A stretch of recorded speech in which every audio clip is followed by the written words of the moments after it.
लोगों का जैसे ही दूसरा स्विच होगा, क्योंकि हम लोग एक स्विच कर नहीं सकते, हमेशा दो स्विच करना होता है, तो एक स्विच करने पे सेंटर ऑफ सिमेट्री आ रहा है, मतलब सेकंड स्विच करने पे हम लोग का सेंटर ऑफ सिमेट्री निकल के नहीं आएगा, पहला चीज।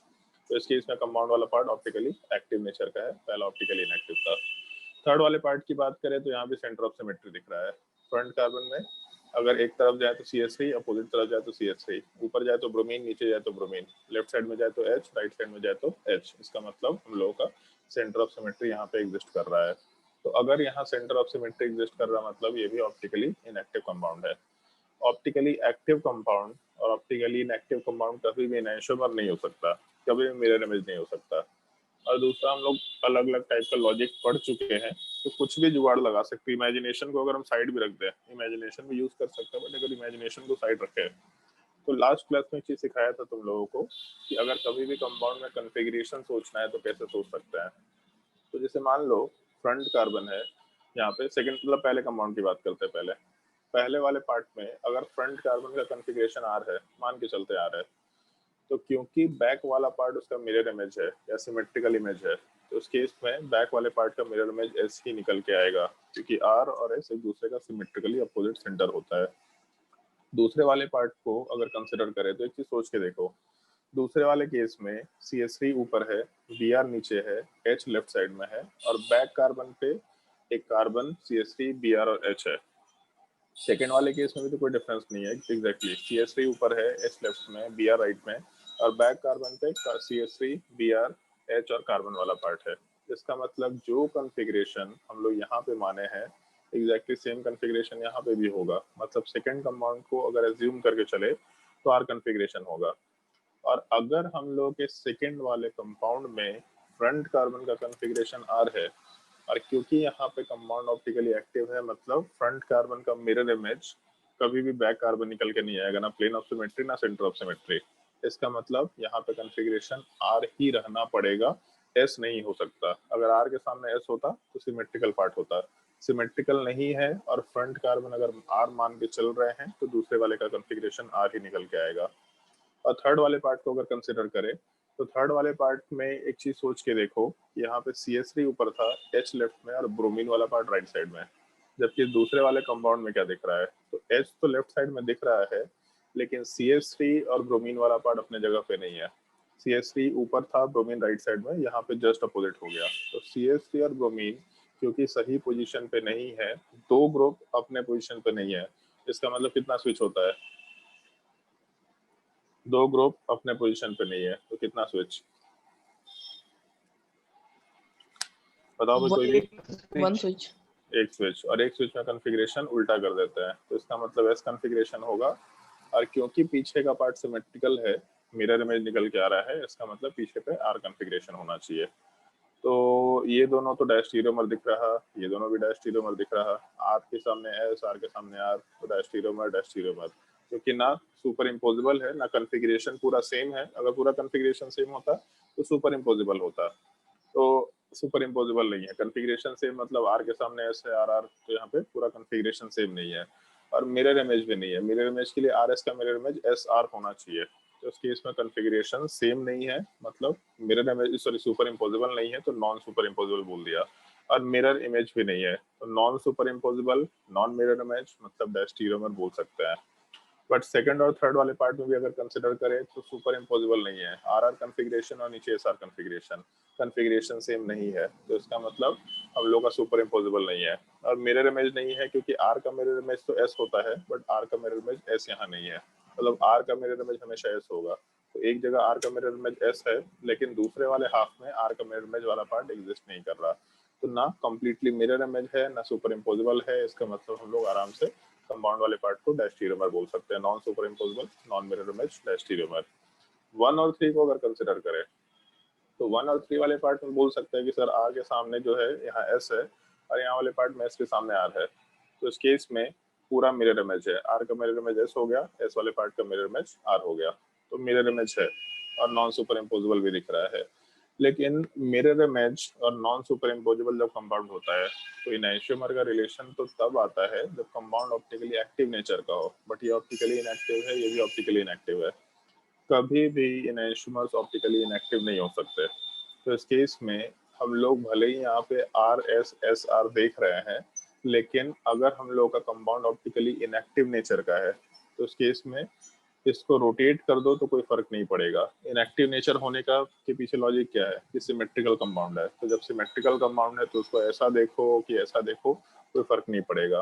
तो सिमेट्रिकल कंपाउंड था तो उसके कॉन्फ़िगरेशन को अगर उल्टा भी कर दे तो कोई फर्क नहीं पड़ेगा, मतलब दोनों कायरल सेंटर एग्जैक्टली सेम है, एग्जैक्टली सेम है, इस तरीके का समझ लो।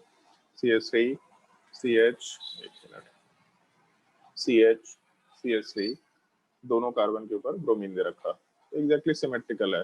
अब पहला नंबर कार्बन, सॉरी दूसरा नंबर कार्बन इसको बोलो या दूसरा नंबर कार्बन इसको बोलो, क्या फर्क पड़ेगा। तो ये R होगा या फिर इधर R होगा, कोई दिक्कत नहीं है। तो हम लोग SR तो बोल रहे हैं, लेकिन उसको अगर उल्टा कर दिया तो RS बन जाएगा। तो इसका मतलब ये जो थर्ड नंबर कॉन्फ़िगरेशन है, कि SR वाले पार्ट के जगह पे हम लोग इस चीज को स्विच करके, स्विच भी नहीं, बस फ्लिप कर दिया पूरे मॉलिक्यूल को, RS में कन्वर्ट कर दिया। पहला कॉन्फ़िगरेशन RS है और तीसरे का कॉन्फ़िगरेशन भी RS है, तो RS के सामने RS, इसका मतलब हम लोग का आइडेंटिकल कंपाउंड या फिर सेम कंपाउंड कंसिडर किया जा सकता है, ऐसा हम लोग आराम से बोल सकते हैं। तो फर्स्ट और थर्ड हम लोग का सेम हो गया। फर्स्ट और टू क्या क्या पूछा है, 1 और 2 डैश टीरोमर हो गया, 1 और 3 सेम हो गया, और 2 और 3 डैश टीरोमर हो जाएगा। समझ आया? Yes sir. ठीक है, अभी मतलब और भी हम एक तरीका सर बताएंगे। बार चेक करना भूल जाते हैं ऑप्टिकली एक्टिव है कि नहीं।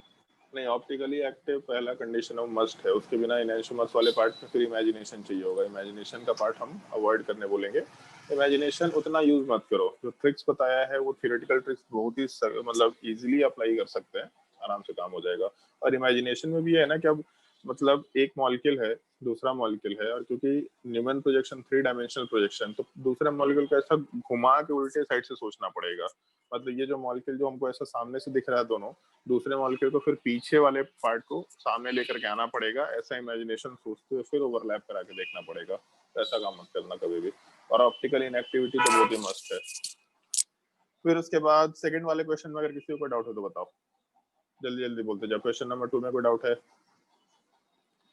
क्वेश्चन नंबर 3 वाले पार्ट में डाउट बोला था शायद से। क्वेश्चन नंबर 3 वाले पार्ट को अगर कंसिडर करें तो एक चीज तो हम सीधा बोल सकते हैं, 1 नहीं वाले सर, पार्ट का। क्वेश्चन 1 का ही 1 और 3 बोले थे। अच्छा, क्वेश्चन 1 को 1 और 3, चलो ठीक है। क्वेश्चन नंबर 2 में कोई डाउट है किसी को? क्वेश्चन नंबर 3 में कोई डाउट है? क्वेश्चन नंबर जो उसना आवाज नहीं आया क्लियरली, फिर से बोलो एक बार।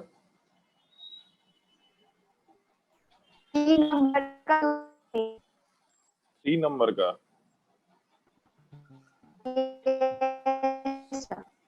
ओके चलो, 3 नंबर वाले पार्ट में जैसे एक चीज देखो यहाँ पे, इसको इस तरीके से कॉन्फ़िगरेशन निकालने की जरूरत नहीं होती है, साइक्लिक कंपाउंड में कॉन्फ़िगरेशन निकालना मुश्किल चीज भी है। तो एक चीज देखो यहाँ पे, दोनों ब्रोमीन सेम साइड में जा रहा है, वो सॉलिड पे जा रहा है कि डैश पे जा रहा है नहीं पता, हॉरिजॉन्टल लाइन दे दिया है तो ठीक है, आइदर सॉलिड पे या डैश पे कहीं भी दे रखा हो।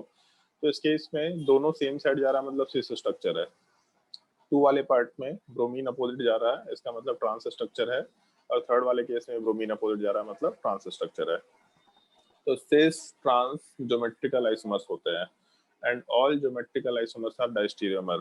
क्योंकि ज्योमेट्रिकल आइसोमर कभी भी मिरर इमेज नहीं हो पाएगा, कभी भी सुपर इम्पोजिबल नहीं हो पाएगा, उनका डबल बॉन्ड के लॉन्ग ओरिएंटेशन अलग हो जाता है, मतलब डिस्टेंस ही अलग हो जाता है, तो कभी भी सेम नहीं हो सकता, कभी भी सुपर इम्पोजिबल नहीं हो सकता, और मिरर इमेज भी नहीं हो सकता। तो सिस के साथ ट्रांस, मतलब 1 के साथ 2 आराम से डायस्टेरियोमर होगा, 1 के साथ 3 आराम से डायस्टेरियोमर होगा, पूछा भी नहीं है खैर 1 के साथ 3, बट 1 2 1 3 डायस्टेरियोमर होगा।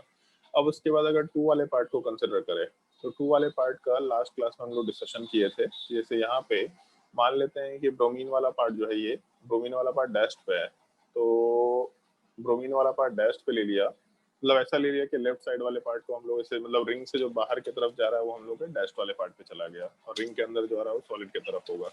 तो इस केस में जो दूसरे वाले साइड में ब्रोमीन है वो सॉलिड पे होगा। और सामने वाले कंपाउंड को अगर कंसिडर करें, तो क्वेश्चन नंबर 2 को, तो सर ब्रोमीन वाला पार्ट रिंग से बाहर के डायरेक्शन में जा रहा है, इसका मतलब इस चीज को हम लोग आराम से, अच्छा सॉरी ब्रोमीन वाला पार्ट, हाँ ठीक है, ब्रोमीन वाला पार्ट बाहर की तरफ जा रहा है, इसका मतलब इस चीज को हम लोग आराम से डैश पे ले सकते हैं। और ब्रोमीन वाला पार्ट रिंग की तरफ आ रहा है, तो रिंग की तरफ आने का मतलब रिंग के स्ट्रक्चर के ऊपर ब्रोमीन को दिखा रखा है, तो इसलिए उसको हम लोग आराम से सॉलिड पे ले सकते हैं। तो इस केस में हम लोग का मिरर इमेज दिख रहा है। पहला कंपाउंड ऑप्टिकली एक्टिव है, दूसरा कंपाउंड ऑप्टिकली एक्टिव है, और सीधा बोला था लास्ट क्लास में कि ऑप्टिकली एक्टिव कंपाउंड है और मिरर इमेज है। दोनों देख करके मालूम पड़ रहा है कि बीच में अगर मिरर रखे यहाँ पे तो मिरर इमेज है। Optically active compound, mirror image, सीधा हम लोग इनैंशियोमर बोल के काम कर सकते हैं। तो 2 और 3 वाला पार्ट इनैंशियोमर कंसिडर कर सकते हैं। मतलब ये ओरिएंटेशन ऐसा कहीं होता नहीं है डिनोट करते वक्त, बट इतना दिमाग लगा सकते हैं थोड़ा कि जैसे यहाँ पर रिंग के ऊपर हाइड्रोजन एटम दिख रहा है, तो ऑब्वियसली बात है कि हम लोग इसको सॉलिड पे लेके चल रहे हैं। मतलब दोनों एटम्स जो प्लेन में ऊपर दिख रहे हैं, रिंग के ऊपर दिख रहे हैं, इसका मतलब सॉलिड पे होगा। तो बाकी को हम लोग डैश पे डालेंगे, यहाँ हाइड्रोजन सॉलिड पे होगा। ऑपोजिट मान चलेंगे उस सबके लिए तभी बन जाएगा ना। मान सकते हैं, बिल्कुल मान सकते हैं। बाकी यहाँ तो ऐसा भी है ना कि यहाँ सॉलिड ले ले और वहाँ डैश ले ले, तो उससे क्या फर्क पड़ रहा है, बीच ही में मिरर रख दो यहाँ पे, तो मिरर इमेज तो दिख रहा है, जो कुछ भी है मिरर इमेज है, तो ठीक है, वहीं से काम हो जाएगा अपना। अपोजिट में मानेंगे तो कोई दिक्कत नहीं है, क्योंकि तो एक के ओरिएंटेशन के रिस्पेक्ट में दूसरे के ओरिएंटेशन को हम लोग डिसाइड करेंगे। तो अपोजिट मानो ना मानो, या बीच में मिरर रख दो, मिरर इमेज निकल के आ जाएगा। क्वेश्चन नंबर 4 में कोई डाउट? Question number 5।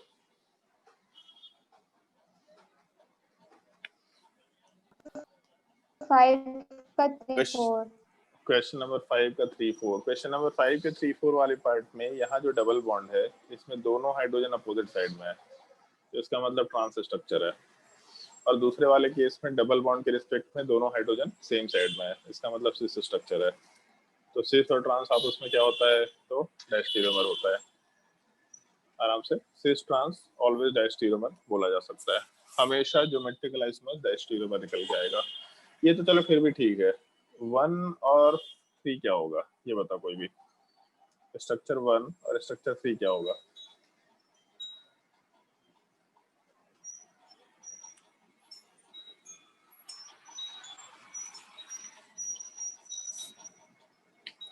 मतलब 1 2 1 3 4 तो ले लिया, 1 और 3 क्या होना चाहिए?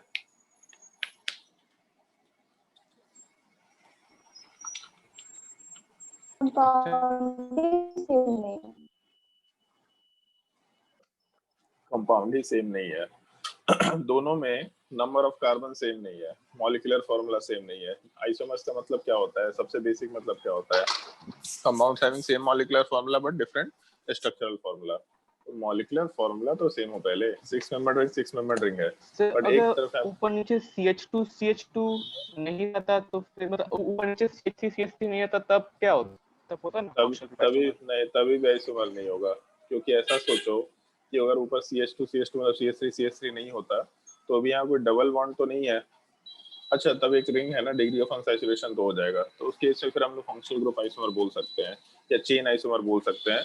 फंक्शनल ग्रुप आइसोमर इसलिए बोल देंगे प्रेफरेबली क्योंकि एक तरफ अल्कीन है और दूसरी तरफ अल्केन हो जाता है, क्योंकि डिग्री ऑफ अनसैचुरेशन हम बीच वाला कार्बन नहीं देखे थे। तो अगर यहाँ पे 2 रिंग हो गया मतलब डिग्री ऑफ अनसैचुरेशन 2 है, जबकि आगे वाले पार्ट में हम लोग का रिंग एक है और एक पाई बॉन्ड है, मतलब डिग्री ऑफ अनसैचुरेशन 2 है। और alkene and alkanes are functional group isomer. Chain isomer भी होगा क्योंकि पहले वाले केस में जो रिंग है वो 6 मेंबर रिंग है, तो दूसरे वाले केस में 10 मेंबर कार्बन चेन है, तो इसका मतलब चेन आइसोमर भी कंसिडर कर सकते हैं, बट प्रेफरेबली हम लोग फंक्शनल ग्रुप आइसोमर बोलेंगे, उसको ज्यादा बेटर होगा, तब आइसोमर हो सकता है। अभी हम लोग का मॉलिक्यूलर फॉर्मूला सेम नहीं है, अभी इसका मतलब हम लोग आराम से इसको डिफरेंट कंपाउंड बोलेंगे। जब मॉलिक्यूलर फॉर्मूला ही सेम नहीं है तो कंपाउंड सेम हो ही नहीं सकता, आइसोमर हो नहीं सकता, डिफरेंट कंपाउंड आराम से बोला जा सकता है। उसके बाद क्वेश्चन नंबर 6 में कोई डाउट है तो बताओ।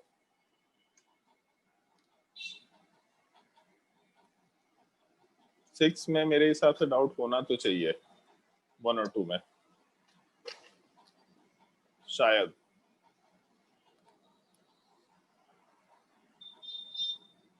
कोई डाउट है तो बताओ। क्वेश्चन नंबर 6 में 1 और 2 में डाउट है, ठीक है। पहले तो ये चीज देखो कि यहाँ कायरल सेंटर है क्या। यहाँ पे 2 हाइड्रोजन दे रखा, चलो ठीक है, यहाँ कायरल सेंटर नहीं है, नीचे भी नहीं है। कायरल सेंटर कहाँ पे है, तो केवल इन दोनों पोजीशंस पे है। और दूसरे कंपाउंड को अगर कंसिडर करें तो वहां भी इन्हीं दोनों पोजीशंस पे कायरल सेंटर है। कंपाउंड एग्जैक्टली सेम है, तो अगर कंपाउंड वाला पार्ट एग्जैक्टली सेम है तो पहले तो ये चीज हम लोग डिस्कस कर लेते हैं कि कंपाउंड वाला पार्ट जो है वो ऑप्टिकली एक्टिव है कि इनएक्टिव है। अगर मान लो ऐसा कंसिडरेशन लेके चलते हैं तो उस केस में जैसे अगर इस कंपाउंड को कंसिडर करेंगे तो हमको दिख रहा है कि कंपाउंड वाले पार्ट में प्लेन ऑफ सिमेट्री तो नहीं है, इनफैक्ट सेंटर ऑफ सिमेट्री दिख रहा है। अगर हम लोग यहाँ सेंटर ऑफ सिमेट्री कंसिडर करें तो सब कुछ सेम टाइप का दिख रहा है।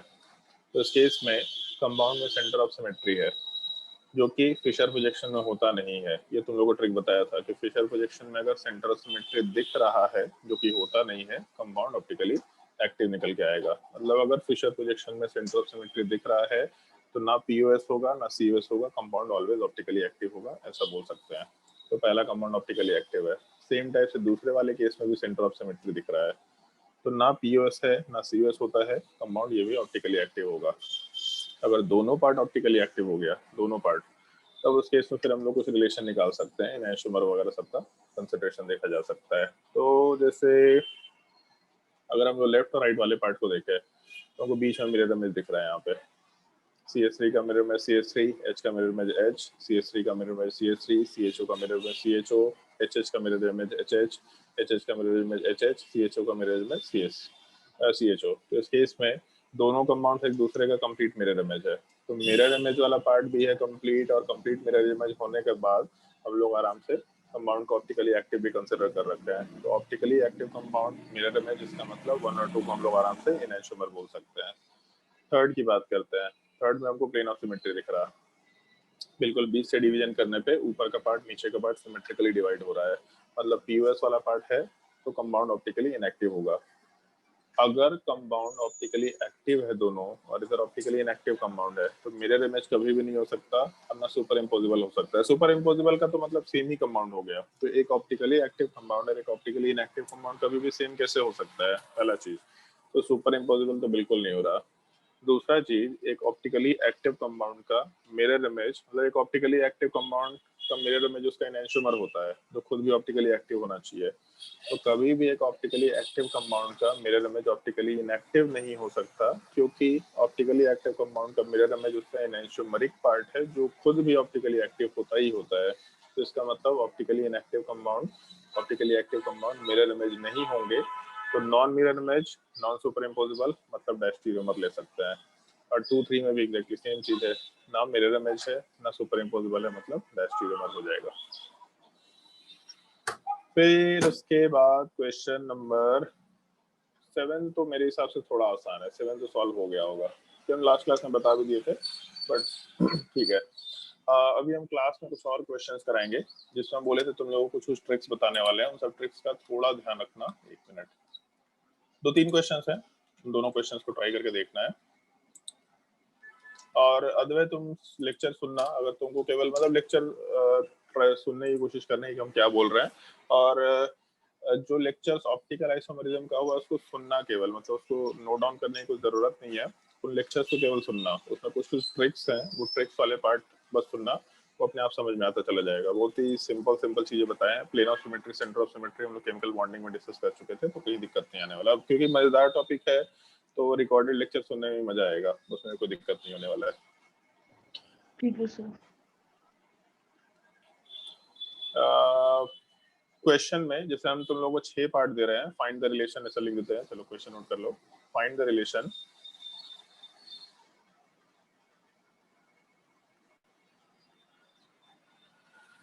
Between the given compound.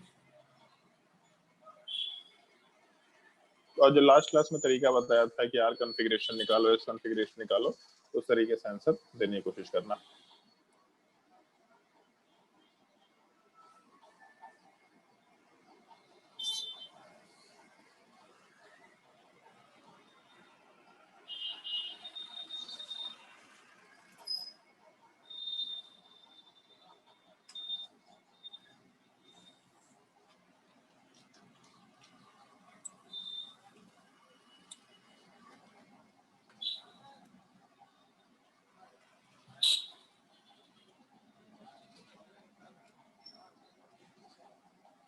और कॉपी में आराम से स्ट्रक्चर बना सकते हैं, ज्यादा बेटर रहेगा।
ट्राई करके देखो,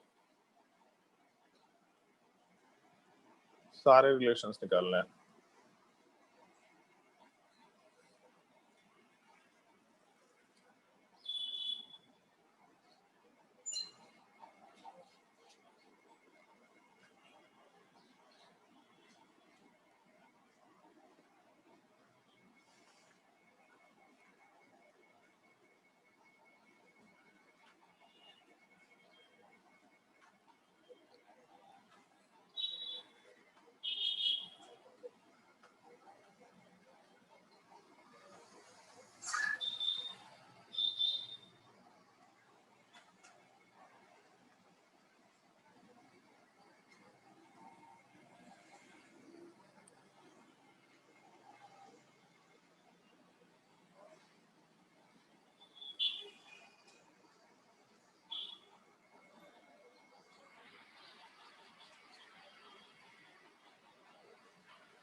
और अभी केवल कॉन्फ़िगरेशन निकाल के क्वेश्चंस का आंसर करना है। एक बार क्वेश्चन नोट कर लो, हम बाद में तुमको कॉन्फ़िगरेशन कैसे निकालते हैं ये चीज बता दे रहे हैं, ठीक है? और केवल हम फिशर क्या बी में 2H है, सॉरी 2 नंबर में 2H है। यहाँ एक ड्यूटेरियम कर लेना, ड्यूटेरियम।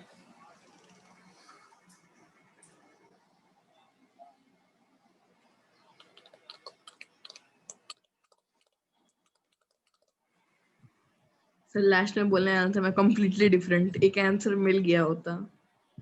कोई बात नहीं, तो प्रिंटिंग मिस्टेक था।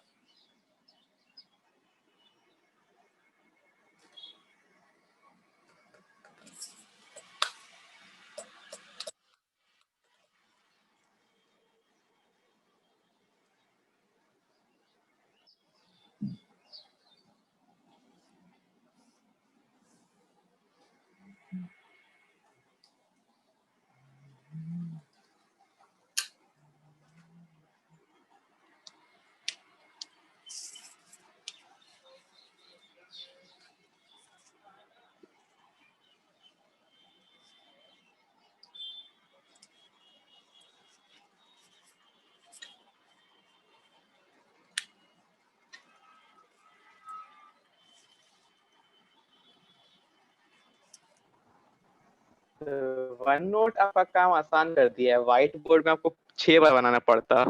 अरे बहुत आसान है। हम सोचे हैं ये चीज, मेरा अब ये खत्म नहीं होने वाला। हम क्लास में भी पढ़ाएंगे तो हम प्रोजेक्टर लगवा लेंगे और वन नोट में आराम से लिख के पढ़ाएंगे साथ में। ये जो जैसे जो मेरा डिजिटल पैड है, ये ब्लूटूथ भी है, इसको हम ले लेके घूम घूम के क्लास में पढ़ा सकते हैं। कहीं पे भी हाथ से ले लिया, इसको घूमते घूमते ना पढ़ाया जा रहा है। टेक्नोलॉजी तो हम इंटीग्रेट करने वाले हैं क्लास में, बहुत ह्यूज लेवल पे इंटीग्रेट करने वाले हैं। हम लोग कुछ और भी प्लान कर रहे हैं। मतलब ये चीज मेरा 2016 से प्लान किया हुआ था। 2016 में जब हम शुरू किए थे स्टार्टअप, तो उस टाइम पे भी हम प्लान किए थे। एक ही चीज मिसिंग है अभी तक। मतलब कितना भी स्टार्टअप हम देख लिया, सारा स्टार्टअप, चाहे वो मेगा एग्जाम्स हो, चाहे और भी टेस्टिंग एजेंसीज हो, मोस्टली लोग क्या कर रहे हैं ना कि भारी भारी क्वेश्चंस अपने पोर्टल में डाल रहे हैं। चलो भारी क्वेश्चन डालना चीज है, और फिर उसमें आर्टिफिशियल इंटेलिजेंस के बेसिस पे क्वेश्चन का क्लासिफिकेशंस कर रहे हैं वो लोग मोस्टली कर क्या रहे हैं कि मार्केट में जो बुक्स अवेलेबल है, सिंगेज है, MS चौहान है, उन सब बुक्स को के क्वेश्चंस को उठा के सीधा ऑनलाइन डाल दे रहे हैं। इन सब बुक्स के साथ एक लिमिटेशन है, बहुत बड़ा लिमिटेशन है। जैसे इस तरीके से जो क्वेश्चन हम दिए, ये सब क्वेश्चन बुक्स में नहीं मिलते हैं। एक एक पार्ट मिलता है, बट बहुत सिंपल एलिमेंट्री क्वेश्चंस नहीं मिलते हैं। जैसे तुम लोगों को जब हम सबसे पहला लेक्चर लिया था ऑर्गेनिक केमिस्ट्री का, तो उसमें ये सवाल था कि sigma bond pi bond find करो, या फिर क्या फंक्शनल ग्रुप है ये फाइंड करो। इस तरह का एलिमेंट्री क्वेश्चंस नहीं है। ये मतलब सबसे बड़ा डिमेरिट है। डिमेरिट एक्चुअल में इसलिए है क्योंकि जो लोग इस तरह का स्टार्टअप्स कर रहे हैं, वो अपने टेक्नोलॉजी बना करके बैठ जा रहे हैं। वो कभी क्लासरूम में आके फिजिकली प्रेजेंट नहीं हुए, तो उनको नहीं पता कि क्या प्रॉब्लम क्लास में आता है। डाउटनेट क्यों इतना सक्सेसफुल है? क्योंकि डाउटनेट लोग जो शुरू किए वो टीचर्स है, तो फिर जी पढ़ाते थे और फिर उसका छोड़े, उनको दिखा कि डाउट सॉल्विंग बहुत मुश्किल चीज है। और लोगों को डाउट सॉल्व करने में मजा नहीं आता। हम लोग को तो बहुत मजा आता है, बट हम देखते हैं लोग डाउट सॉल्व नहीं करना चाहते। तो स्टार्टअप्स वही सक्सेसफुल हो रहा है जो काम दूसरा लोग नहीं करना चाह रहा, जो पेनफुल लग रहा है। तो हम इसलिए सोचे भी, अभी जस्ट हम लोग का यही डिस्कशन चल रहा है, यही प्लानिंग चल रहा है अभी लॉकडाउन में पूरा का पूरा, कि कैसे कैसे हम लोग इस तरह का चीज कर सकते हैं जहाँ पे हमको क्लास में क्वेश्चंस ज्यादा कुछ नहीं कराना पड़ेगा। बहुत एलिमेंट्री क्वेश्चन है कि इसमें कार्बन फाइंड करो, इसका स्ट्रक्चर में ये बनाओ वो बनाओ, इस तरह के जो भी क्वेश्चन हम लोग क्लास नोट्स में कराते हैं एकदम प्रॉपर सीक्वेंस में बताते हैं, वो सारे क्वेश्चंस को एक क्वेश्चन बैंक के फॉर्मेट में ऑनलाइन डाल देंगे और क्लास में बस पढ़ाए, केवल कुछ सिंपल एग्जांपल्स से भारी एग्जांपल्स कराए और बाकी बोला कि यहाँ पे जाओ और इन सब क्वेश्चन को सॉल्व कर लेना है। वही एक चीज मिसिंग है और जो कोई भी नहीं कर रहा है। लोग आर्टिफिशियल इंटेलिजेंस इंटीग्रेट कर रहे हैं, उससे क्वेश्चन अपने आप लेवलिंग में जा रहा है, लेकिन ऑलरेडी वो भारी क्वेश्चन है या फिर एक ही टाइप के क्वेश्चन रिपीट हो रहे हैं। बहुत एलिमेंट्री क्वेश्चंस नहीं है, इस तरह के क्वेश्चन तुमको बहुत स्टैंडर्ड बुक्स में मिलते हैं। मतलब कोई भी जैसे जेडीली उठा के देखो, उसमें बहुत सिंपल सिंपल कुछ क्वेश्चंस मिलेगा, बहुत सिंपल एलिमेंट्री क्वेश्चन मिलेगा। मैकमरी से में बहुत सिंपल एलिमेंट्री क्वेश्चंस मिलेगा। कोलाब्रोस, सोलोमन, मॉरिसन बर्ड में बहुत एलिमेंट्री के एक मॉलिक्यूल को कैसे रिप्रेजेंट करते हैं इस चीज के ऊपर भी सवाल मिलेगा।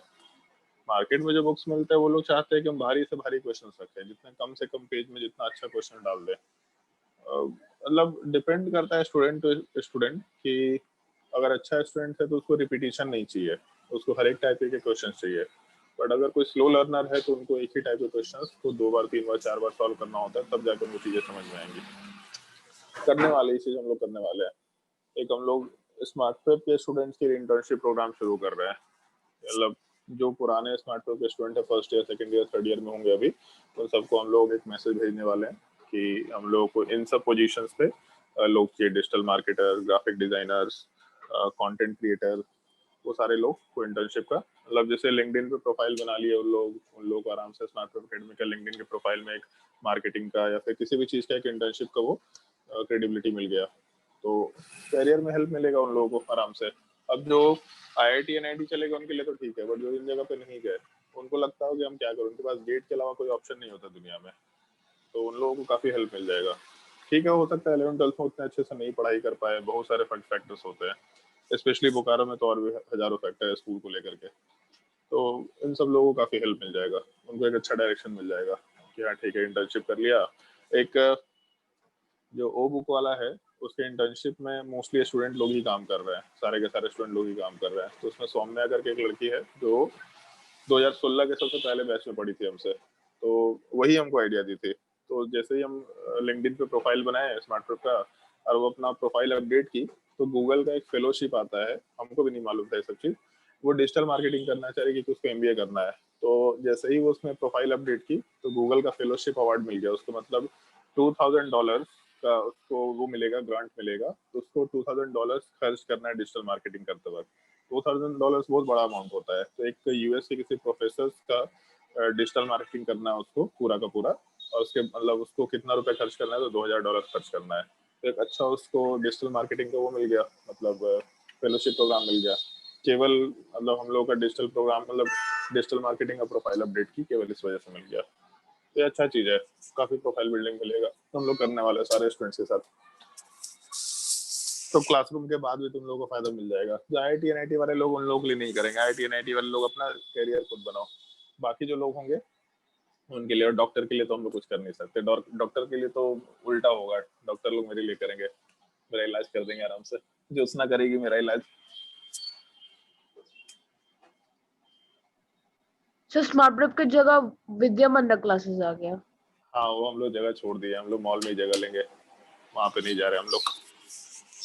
और अभी क्योंकि खुल भी नहीं रहा है तो पता नहीं क्यों विद्या मंदिर क्लासेस अभी लॉकडाउन में ओपन हो गया, आपको मतलब समझ नहीं आया, बट ठीक है, लोगों के पास पैसा है, आराम से ओपन कर सकते हैं।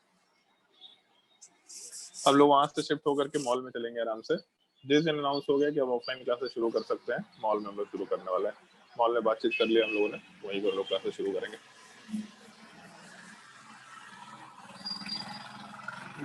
दो फैक्टर्स थे, एक तो मॉल में छोटे छोटे क्लासरूम्स बहुत सारे अवेलेबल हैं, हमको ऐसा लगता है कि कम्प्लीटली ऑनलाइन भी नहीं रह सकता और कम्प्लीटली ऑफलाइन भी नहीं होगा।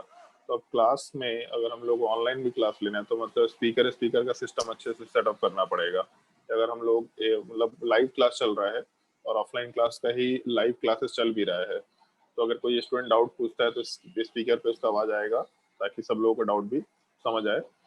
तो हम लोग का जो पार्टीशन वगैरह हो रखा होता है उस पार्टीशन में आवाज काफी गूंजता है इधर उधर, तो उसमें फिर क्लास काफी डिस्टर्ब होगा।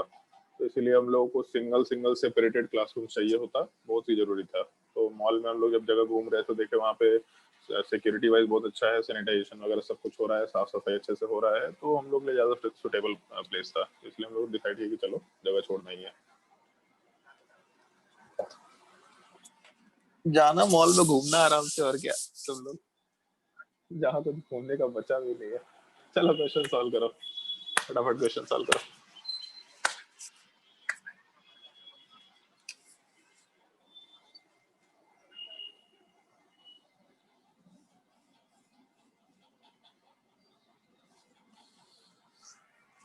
सही है सर, अब पार्टी लेने में इजी होगा।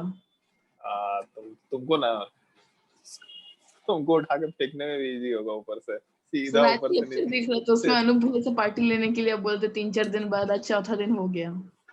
ले सकता है आराम से, ले सकता है। उसके दीदी को आईआईटी कानपुर में मेटलर्जी मिल गया है।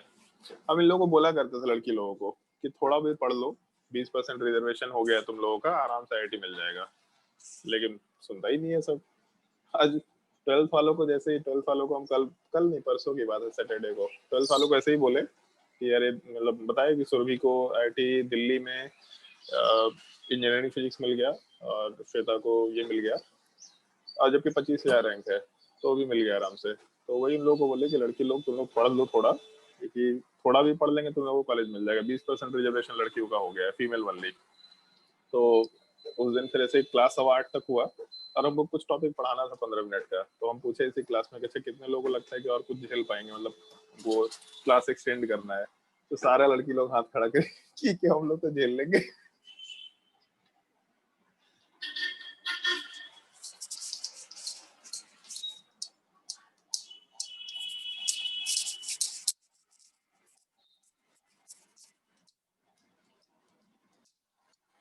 क्वेश्चन नंबर 1 और 2 में क्या आंसर होना चाहिए? 1 और 2 में क्या रिलेशन निकल के आएगा? बताओ भाई कोई। क्वेश्चन नंबर 1 और 2 में क्या रिलेशन निकल के आएगा? पहले तुम कॉन्फ़िगरेशन निकाल लेते हैं। कॉन्फ़िगरेशन निकाल लेते हैं यहाँ पे। ब्रोमीन सबसे हाईएस्ट प्रायोरिटी सीआईपी रूल के बेसिस पे, और उसके बाद नीचे वाला जो ग्रुप है second highest priority, CH3 third highest priority और हाइड्रोजन फोर्थ हाईएस्ट प्रायोरिटी। 1 से 2, 2 से 3 जा रहे हैं क्लॉकवाइज रोटेशन, मतलब आर कॉन्फ़िगरेशन। और क्योंकि lowest priority group vertical line पे है तो जो कॉन्फ़िगरेशन कैलकुलेट करेंगे वही अपना आंसर निकल के आना चाहिए, इसका मतलब कॉन्फ़िगरेशन आर होगा। नीचे वाले पार्ट को कैलकुलेट करें तो क्लोरीन वाला पार्ट फर्स्ट प्रायोरिटी, ये ऊपर वाला जो पूरा ग्रुप है ये हम लोग का second priority, CH3 third priority और ड्यूटेरियम फोर्थ प्रायोरिटी। इसका मतलब 1 से 2, 2 से 3 जाएंगे तो आराम से हम लोग कॉन्फ़िगरेशन एस निकल के आना चाहिए। एंटी क्लॉकवाइज एरो मतलब एस लिख सकते हैं आराम से। और लोएस्ट प्रायोरिटी ग्रुप वर्टिकल पे है तो जो कॉन्फ़िगरेशन आया वो तो रहेगा। तो ऊपर का कॉन्फ़िगरेशन आर, नीचे कॉन्फ़िगरेशन एस निकल के आ गया। दूसरे वाले कंपाउंड को अगर कंसिडर करें तो ब्रोमीन फर्स्ट प्रायोरिटी था, नीचे वाला पार्ट सेकंड प्रायोरिटी, ये थर्ड, तो 1 से 2, 2 से 3 गए। इसका मतलब हम लोग का कॉन्फ़िगरेशन वाला पार्ट आर होना चाहिए था, लेकिन क्योंकि lowest priority group hydrogen horizontal पे है तो जो अपना कॉन्फ़िगरेशन आएगा क्लॉकवाइज रोटेशन से आर जो आएगा उसको स्विच करके एस बोल देंगे। मतलब अगर हॉरिजॉन्टल पे, ये हम केवल अद्वैत तुम्हारे लिए बोल रहे हैं, अगर लोएस्ट प्रायोरिटी ग्रुप वाला पार्ट हॉरिजॉन्टल पे है तो जो अपना आंसर आएगा क्लॉकवाइज एरो या एंटी क्लॉकवाइज एरो उसको उल्टा कर देना अपने को। क्लॉकवाइज एरो अगर बनता है 1 से 2 होते हुए 3, सीआईपी रूल के बेसिस पे प्रायोरिटी में 1, 2, 3, अगर एरो में 1 से 2 होते हुए 3 की तरफ गए और क्लॉकवाइज एरो आया तो आर कॉन्फ़िगरेशन बोल देते हैं। जैसा लिखते हैं वैसे लिख लेना है। और अगर एंटी क्लॉकवाइज एरो 1 से 2 होते हुए 3 में जाता है तो एस कॉन्फ़िगरेशन। खैर अगर यहाँ वाले पार्ट में वन स्विच देख के भी तो ऐसे बोल सकते थे ना क्या? हाँ, स्विचिंग से भी बोल सकते थे, कोई दिक्कत नहीं है। नीचे वाले पार्ट को अगर कंसिडर करें हम लोग तो नीचे वाले पार्ट में हम लोग का क्लोरीन वाला पार्ट हाईएस्ट प्रायोरिटी, ऊपर वाला group second highest priority, CH3 third highest priority. तो 1 से 2 होते हुए 3 की तरफ जाएंगे तो एस कॉन्फ़िगरेशन होना चाहिए, बट क्योंकि लोएस्ट प्रायोरिटी ग्रुप हॉरिजॉन्टल पे है तो कॉन्फ़िगरेशन उल्टा करके हम लोग आराम से आर बोल सकते हैं। तो 1 वाले पार्ट का कॉन्फ़िगरेशन आर एस है और 2 वाले पार्ट का कॉन्फ़िगरेशन एस आर है। तो R S S R, R का मिरर इमेज एस, एस का mirror image R. Compound optically एक एक्टिव नेचर का है क्योंकि ऊपर ब्रोमीन है और नीचे क्लोरीन है। तो ब्रोमीन क्लोरीन है मतलब सिमेट्रिकल कंपाउंड कभी भी नहीं हो सकता। तो नॉन सिमेट्रिकल कंपाउंड है पहला चीज, और दूसरा मिरर इमेज है। तो non super imposable mirror image वाला पार्ट, इसका मतलब आराम से इनहेरिटोमर बोला जा सकता है, ये हम लोग कंसिडर कर सकते हैं। स्विचिंग करके भी क्वेश्चन सॉल्व किया जा सकता है। अब जिन लोगों का आगे का आंसर आया तो अच्छी बात है, कोई दिक्कत नहीं है। बिना कॉन्फ़िगरेशन निकाले सवाल कैसे सॉल्व कर सकते हैं, इस चीज की बात करते हैं। जो हम बोल रहे थे तुम लोग एक ट्रिक बताएंगे, इस चीज की बात करते हैं। अद्वैत तुमको एक छोटा सा पॉइंट बता रहे हैं, इसको थोड़ा ध्यान रखना। जैसे हम लोग ज्योमेट्रिकल आइसोमेरिज्म में सिस ट्रांस नोमेनक्लेचर बोलते थे, उसी टाइप से कायरल सेंटर एक वर्ड यूज करता है। अगर पहला लेक्चर देखा हो तो वहाँ मिल जाएगा। आर और एस कॉन्फ़िगरेशन बोलते हैं, आर और एस कॉन्फ़िगरेशन।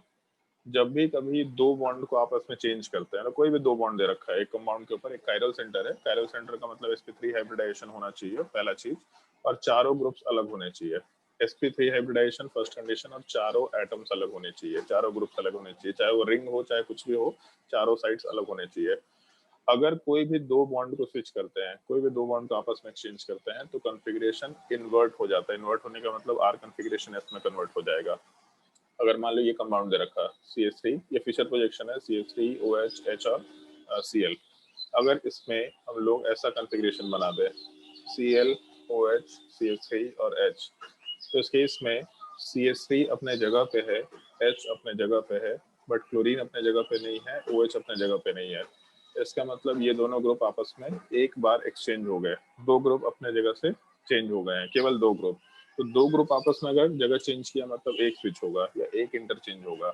एक इंटरचेंज का मतलब कॉन्फ़िगरेशन इन्वर्ट हो जाएगा। अगर आर होता तो एस हो जाएगा, अगर एस होता कॉन्फ़िगरेशन यहाँ पे तो आर हो जाएगा। तो अगर हम लोग इस कंपाउंड को कंसिडर करें, मान के चल लेते हैं, हमको नहीं मालूम यहाँ कॉन्फ़िगरेशन क्या है, अब मान के चलते हैं कि यहाँ कॉन्फ़िगरेशन आ रहा है, मान के चलते हैं, तो अगर एक स्विच हुआ तो कॉन्फ़िगरेशन एस होगा ही होगा, सिंपल सी बात है।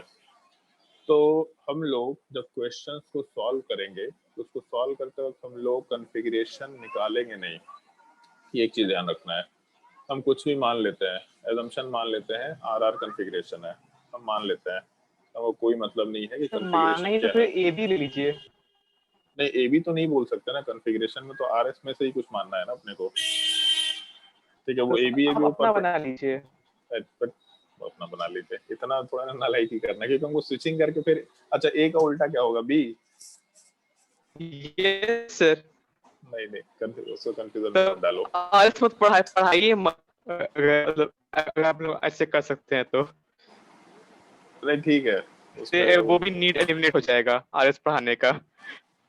तो नीड तो एलिमिनेट करना ही है, हम तो बोले कि जरूरत है भी नहीं, क्योंकि तुम्हारे सिलेबस का पार्ट नहीं है, तो इसलिए इसकी जरूरत नहीं होनी चाहिए, उसके बिना ही काम करना है। एक सर्टेन टाइप के क्वेश्चन में जरूरत है, कब जरूरत है या कब उसको यूज करना है वो हम डिस्कस करेंगे। मान लेते हैं कि आर एस मतलब आर आर कॉन्फ़िगरेशन, एजम्पशन ले लेते हैं, कॉन्फ़िगरेशन क्या है उससे हमको मतलब नहीं है, बट एजम्पशन ले लिया कि आर आर कॉन्फ़िगरेशन ही है। तो अगर हम लोग दूसरे वाले कंपाउंड को देखें तो इस केस में CH3 अपने जगह पे है, नीचे वाला पूरा ग्रुप अपने जगह पे है, और उसके अलावा हाइड्रोजन अपने जगह पे नहीं है, ब्रोमीन अपने जगह पे नहीं है। तो इस केस में अगर दो ग्रुप अपने जगह पे नहीं है मतलब एक स्विच होगा। तो अगर पहले वाले का कॉन्फ़िगरेशन आर है तो उस केस में दूसरे वाले का कॉन्फ़िगरेशन एस होगा ही होगा। और हमेशा सिमिलर टाइप के कॉन्फ़िगरेशंस को रिलेट करना है, मतलब जिस कार्बन पे CH3 H और ब्रोमीन है उस चीज को चेक कर रहे हैं हम लोग। तो पहले कंपाउंड में CH3 ब्रोमीन H वाला कार्बन जो है उसमें अगर आर कॉन्फ़िगरेशन है, तो दूसरे कंपाउंड में बस एक स्विच हुआ, हाइड्रोजन और ब्रोमीन आपस में एक्सचेंज हो गया, मतलब एक स्विच, तो एस कॉन्फ़िगरेशन होगा। नीचे वाले पार्ट में जहाँ CH3 क्लोरीन और ड्यूटेरियम है, तो दूसरे वाले कंपाउंड में CH3 ड्यूटेरियम और सर क्लोरीन। हाँ बोलो। सर आप नीचे एस मतलब आर माने हैं ना, हाँ एस को क्या, यूज कर दीजिए ना। हाँ ठीक है। तो इस केस में नीचे वाले पार्ट में भी CH3 अपने जगह पे है और ड्यूटेरियम और क्लोरीन अपने जगह पे नहीं है, मतलब फिर से दो ग्रुप अपने जगह पे नहीं है, तो एक स्विच होगा। अगर एक स्विच है मतलब यहाँ पे हम लोग सॉरी एस कॉन्फ़िगरेशन लिख सकते हैं। अगर इधर आर था और इस कंपाउंड के नीचे वाले कायरल सेंटर्स पे एक स्विच हुआ तो यहाँ पे कॉन्फ़िगरेशन एस हो जाएगा। तो हम लोगों का कंपाउंड में कॉन्फ़िगरेशन आर आर है, दूसरे वाले केस में एस एस कॉन्फ़िगरेशन है। तो आर के सामने एस मिरर इमेज, आर के सामने S mirror image, configuration same होने पे ही कंपाउंड सुपर इम्पोज करता है, कॉन्फ़िगरेशन तो सेम नहीं है। तो इस केस में कंपाउंड सुपर इम्पोज नहीं करेगा और आर के सामने एस, आर के सामने एस मिरर इमेज होता है। आर और एस कॉन्फ़िगरेशन मिरर इमेज है। और नॉन सुपर इम्पोजेबल मतलब कॉन्फ़िगरेशन सेम है तो सेम कंपाउंड या सुपर इम्पोजेबल, और नहीं है कॉन्फ़िगरेशन सेम तो नॉन सुपर इम्पोजेबल और मिरर इमेज भी है। Non super imposable mirror image इसका मतलब इनैशोमर बोल सकते हैं। तो पहला वाला पार्ट इनैशोमर होगा। फर्स्ट और थर्ड की बात करते हैं। फर्स्ट और थर्ड वाले पार्ट में यहाँ आर कॉन्फ़िगरेशन तो मान लिया हम लोग, सामने वाले को देखते हैं। तो जिस कार्बन पे H, CH3 और ब्रोमीन है ये ऊपर ही दे रखा, ब्रोमीन अपने जगह पे है लेकिन CH3 और H अपने जगह पे नहीं है। तो दो ग्रुप अपने जगह पे नहीं है, मतलब एक स्विच। अगर एक स्विच होगा तो आर कॉन्फ़िगरेशन को चेंज करके S लिख सकते हैं। नीचे वाले पार्ट को अगर कंसिडर करें तो हम लोग का CH3 अपने जगह पे नहीं है। क्या है? CH3 अपने जगह पे नहीं है, उसके अलावा हम लोग का ड्यूटेरियम वाला पार्ट अपने जगह पे है और CH3 अपने जगह पे नहीं है। तो Cl और CH3 अपने जगह पे नहीं है, मतलब फिर से दो ग्रुप अपने जगह पे नहीं है। तो कॉन्फ़िगरेशन वाले पार्ट में अगर इधर R है तो एक स्विच होगा, मतलब यहाँ S कॉन्फ़िगरेशन। तो फर्स्ट वाले में RR कॉन्फ़िगरेशन और सेकंड वाले में SS कॉन्फ़िगरेशन। तो नॉन सुपर इम्पोजेबल और R के सामने SS है, मतलब कंप्लीटली मिरर इमेज है। तो non super imposable mirror image मतलब फिर से इनैशोमर बोल सकते हैं हम लोग आराम से। थर्ड वाले को अगर कंसिडर करें तो एक चीज देखो यहाँ पे, जैसे इस वजह से हम तुम लोगों को स्विचिंग करके आंसर निकालने बोलते हैं, क्योंकि जिनको भी कॉन्फ़िगरेशन के हिसाब से क्वेश्चन सॉल्व करने की आदत होती है वो मोस्टली दो चीजों में गलती करते हैं। एक गलती तो ये करते हैं कि जो कॉन्फ़िगरेशन वाले पार्ट को डिस्कस भी करते हैं उसमें वो लोग ऑप्टिकली एक्टिव कंपाउंड है कि ऑप्टिकली इनएक्टिव कंपाउंड है ये नहीं देखते, पहला चीज। और दूसरा ये गलती करते हैं कि वो ब्लाइंडली बस कॉन्फ़िगरेशन निकालते चले जाते हैं और सामने सामने वाले को रिलेट करते हैं। जैसे अगर किसी को कॉन्फ़िगरेशन निकालना है, मान लेते हैं आर कॉन्फ़िगरेशन है, यहाँ एस आया, मान लेते हैं, अजम्पशन लेके चल रहा है, तो बस इसका कॉन्फ़िगरेशन कैलकुलेट करेंगे। पहले वाले का कॉन्फ़िगरेशन मान लेते हैं आर एस आया, कैलकुलेट करेंगे और बोलेंगे कि हाँ ठीक है, दोनों एक दूसरे के जैसा कॉन्फ़िगरेशन दिख रहा है। मतलब पहले वाले का आरएस कॉन्फ़िगरेशन आया था कैलकुलेटेड, दूसरे का भी आरएस आया था, दोनों एग्जैक्टली सेम कंपाउंड दिख रहा है। लेकिन लास्ट क्लास में एक चीज बोला था, सिमिलर टाइप के कायरल सेंटर्स को रिलेट करना होता है। सिमिलर टाइप के कायरल सेंटर का मतलब जिस कार्बन पे H, CH3 और ब्रोमीन है उसी कायरल सेंटर के कॉन्फ़िगरेशन को दूसरे कंपाउंड के सिमिलर टाइप के कार्बन से रिलेट करना है। मतलब पहले वाले केस में ऊपर वाले पार्ट में हाइड्रोजन CH3 और Br है, जबकि दूसरे वाले केस में वैसा कार्बन तो नीचे एग्जिस्ट कर रहा है, हाइड्रोजन CH3 और Br वाला पार्ट। मतलब हम लोगों के कंपाउंड 1 के ऊपर के कॉन्फ़िगरेशन को इस कंपाउंड 4 के नीचे के कॉन्फ़िगरेशन से रिलेट करना है, और कंपाउंड में जो नीचे वाले कार्बन पे कॉन्फ़िगरेशन है जहाँ पे ड्यूटेरियम, क्लोरीन और CH3 है वहाँ को इधर के ऊपर वाले से रिलेट करना पड़ेगा। बट जब हम लोगों को आदत पड़ जाता है केवल कॉन्फ़िगरेशन कैलकुलेट करके आंसर डालने का, तो हम लोग इस चीज़ का ध्यान नहीं रखते हैं। तो इसीलिए स्विचिंग करके ही क्वेश्चन सॉल्व करना होगा। क्या कि जैसे हम रिलेट करेंगे, अच्छा CH3 Br और H है, यहाँ दिखेगा अरे यहाँ तो CH3 है ही नहीं, तो जैसे ही देखा कि CH3 नहीं है, सॉरी Br और हाइड्रोजन है ही नहीं, तो जैसे ही दिखा कि Br और हाइड्रोजन नहीं, मतलब अरे कुछ तो गड़बड़ है। तो इस तरह का क्वेश्चन क्योंकि सॉल्व कर लिया तुम लोगों ने कि ऊपर का कॉन्फ़िगरेशन नीचे से रिलेट कर सकते हैं, तो फिर याद आ जाएगा कि अच्छा इसमें कुछ दूसरा टाइप का पार्ट है। तो फिर अब नीचे वाले पार्ट को देखेंगे तो Br, H और CH3 है। तो अब क्या करें इसमें, तो इसमें जो हम लोग क्लास में ट्रिक डिस्कस किए थे, ये कंपाउंड को प्लेन ऑफ नीचे से पेपर लगाएंगे। नहीं, नीचे से मिरर भी लगा सकते हैं, कोई दिक्कत नहीं, बट हम सजेशन नहीं देंगे मिरर का। उस तरीके को यूज करो कि फिशर प्रोजेक्शन को हम लोग प्लेन ऑफ पेपर में 180 डिग्री रोटेट कर सकते हैं। एक फिशर प्रोजेक्शन को जब प्लेन ऑफ पेपर में 180 डिग्री रोटेट करते हैं तो कंपाउंड सेम रहता है, और हमेशा 180 डिग्री रोटेशन करना है फिशर प्रोजेक्शन का, कभी भी 90 डिग्री रोटेशन नहीं कर सकते। तो अगर मान लो ये कंपाउंड दे रखा हम लोगों का, इस चीज को हम लोगों को रोटेट करना है 180 डिग्री। तो रोटेट में flip vertical, rotate 90 degree, rotate तो 90 फ्लिप डिग्री, नहीं करना है सर, नहीं फ्लिप नहीं रोटेट कर ही करिए सकते, दो बार। रोटेट करते हैं, रोटेट 90 डिग्री ऐसा। तो जब हम लोग रोटेशन किए तो रोटेशन करने पे इधर राइट साइड में ब्रोमीन आ गया, उसको हम अलग से लिख देते हैं। रोटेशन किए तो रोटेशन करने पे राइट साइड में ब्रोमीन आ गया, H ऊपर चला गया, CH3 वाला पार्ट लेफ्ट साइड में। नहीं रे, दो बार रोटेशन किया था ना, ये है। अब इस कंपाउंड वाले पार्ट का हम रोटेशन कर रहा है, तो इस कंपाउंड वाले पार्ट का जब रोटेशन, जब देख लो उसमें दो बार क्लिक कर रहे हैं रोटेशन में, दिख रहा है क्या? हाँ दिख रहा है। रोटेट में गए, यहाँ पे रोटेट राइट 90 डिग्री, एक रोटेशन हुआ तो हॉरिजॉन्टल निकल के आएगा, जो वर्टिकल बन तो हॉरिजॉन्टल में आ जाएगा। फिर एक बार और रोटेशन किया, यहाँ पे रोटेट किए फिर से 90 डिग्री, तो इस केस में टोटल 180 डिग्री रोटेशन। तो अपने 180 डिग्री रोटेशन वाले पार्ट में हम लोगों का जो ब्रोमीन है वो राइट साइड में ऊपर आ गया, H ऊपर है और CH3 लेफ्ट साइड में, नीचे CH3 लेफ्ट साइड में, क्लोरीन राइट साइड में और ड्यूटेरियम वाला पार्ट हम लोग का नीचे आएगा। तो अब इस कंपाउंड वाले पार्ट को कंपाउंड 1 वाले पार्ट से रिलेट करना है। तो हम एक काम करते हैं, कंपाउंड 1 को यहाँ लेके आ ऑनलाइन जाते हो ही गया है सर जेई, तो हम लोग को भी इफेक्ट मिलना चाहिए। हाँ 1 नोट मिलना चाहिए, तो मेरा कॉपी की जगह पे है कि नहीं? Yes sir. सही है, चलो ध्यान दो। तो यहाँ पे पहले वाले कंपाउंड से रिलेट करके रखते हैं। इसका कॉन्फ़िगरेशन तो हम लोग आर मान के चले ही थे सबसे पहला चीज, बट कॉन्फ़िगरेशन आर मानो या ना मानो उससे भी कोई फर्क नहीं पड़ता, बट चलो ठीक है, कॉन्फ़िगरेशन आर है। तो इस केस में पहला वाले कंपाउंड में H और 4th नंबर कंपाउंड में H अपने जगह पे है, CH3 लेफ्ट में ठीक दे रखा, Br राइट में ठीक दे रखा। मतलब ऊपर वाले में जैसा स्ट्रक्चर कंपाउंड 1 में दिख रहा था एग्जैक्टली सेम स्ट्रक्चर कंपाउंड 4 में दिख रहा है। तो अगर स्ट्रक्चर सेम दिख रहा है मतलब कॉन्फ़िगरेशन भी सेम रहेगा, कोई स्विचिंग नहीं है, तो एग्जैक्टली सेम कॉन्फ़िगरेशन। नीचे वाले पार्ट में क्लोरीन राइट साइड में है, ठीक है, ड्यूटेरियम नीचे है और CH3 लेफ्ट साइड में है।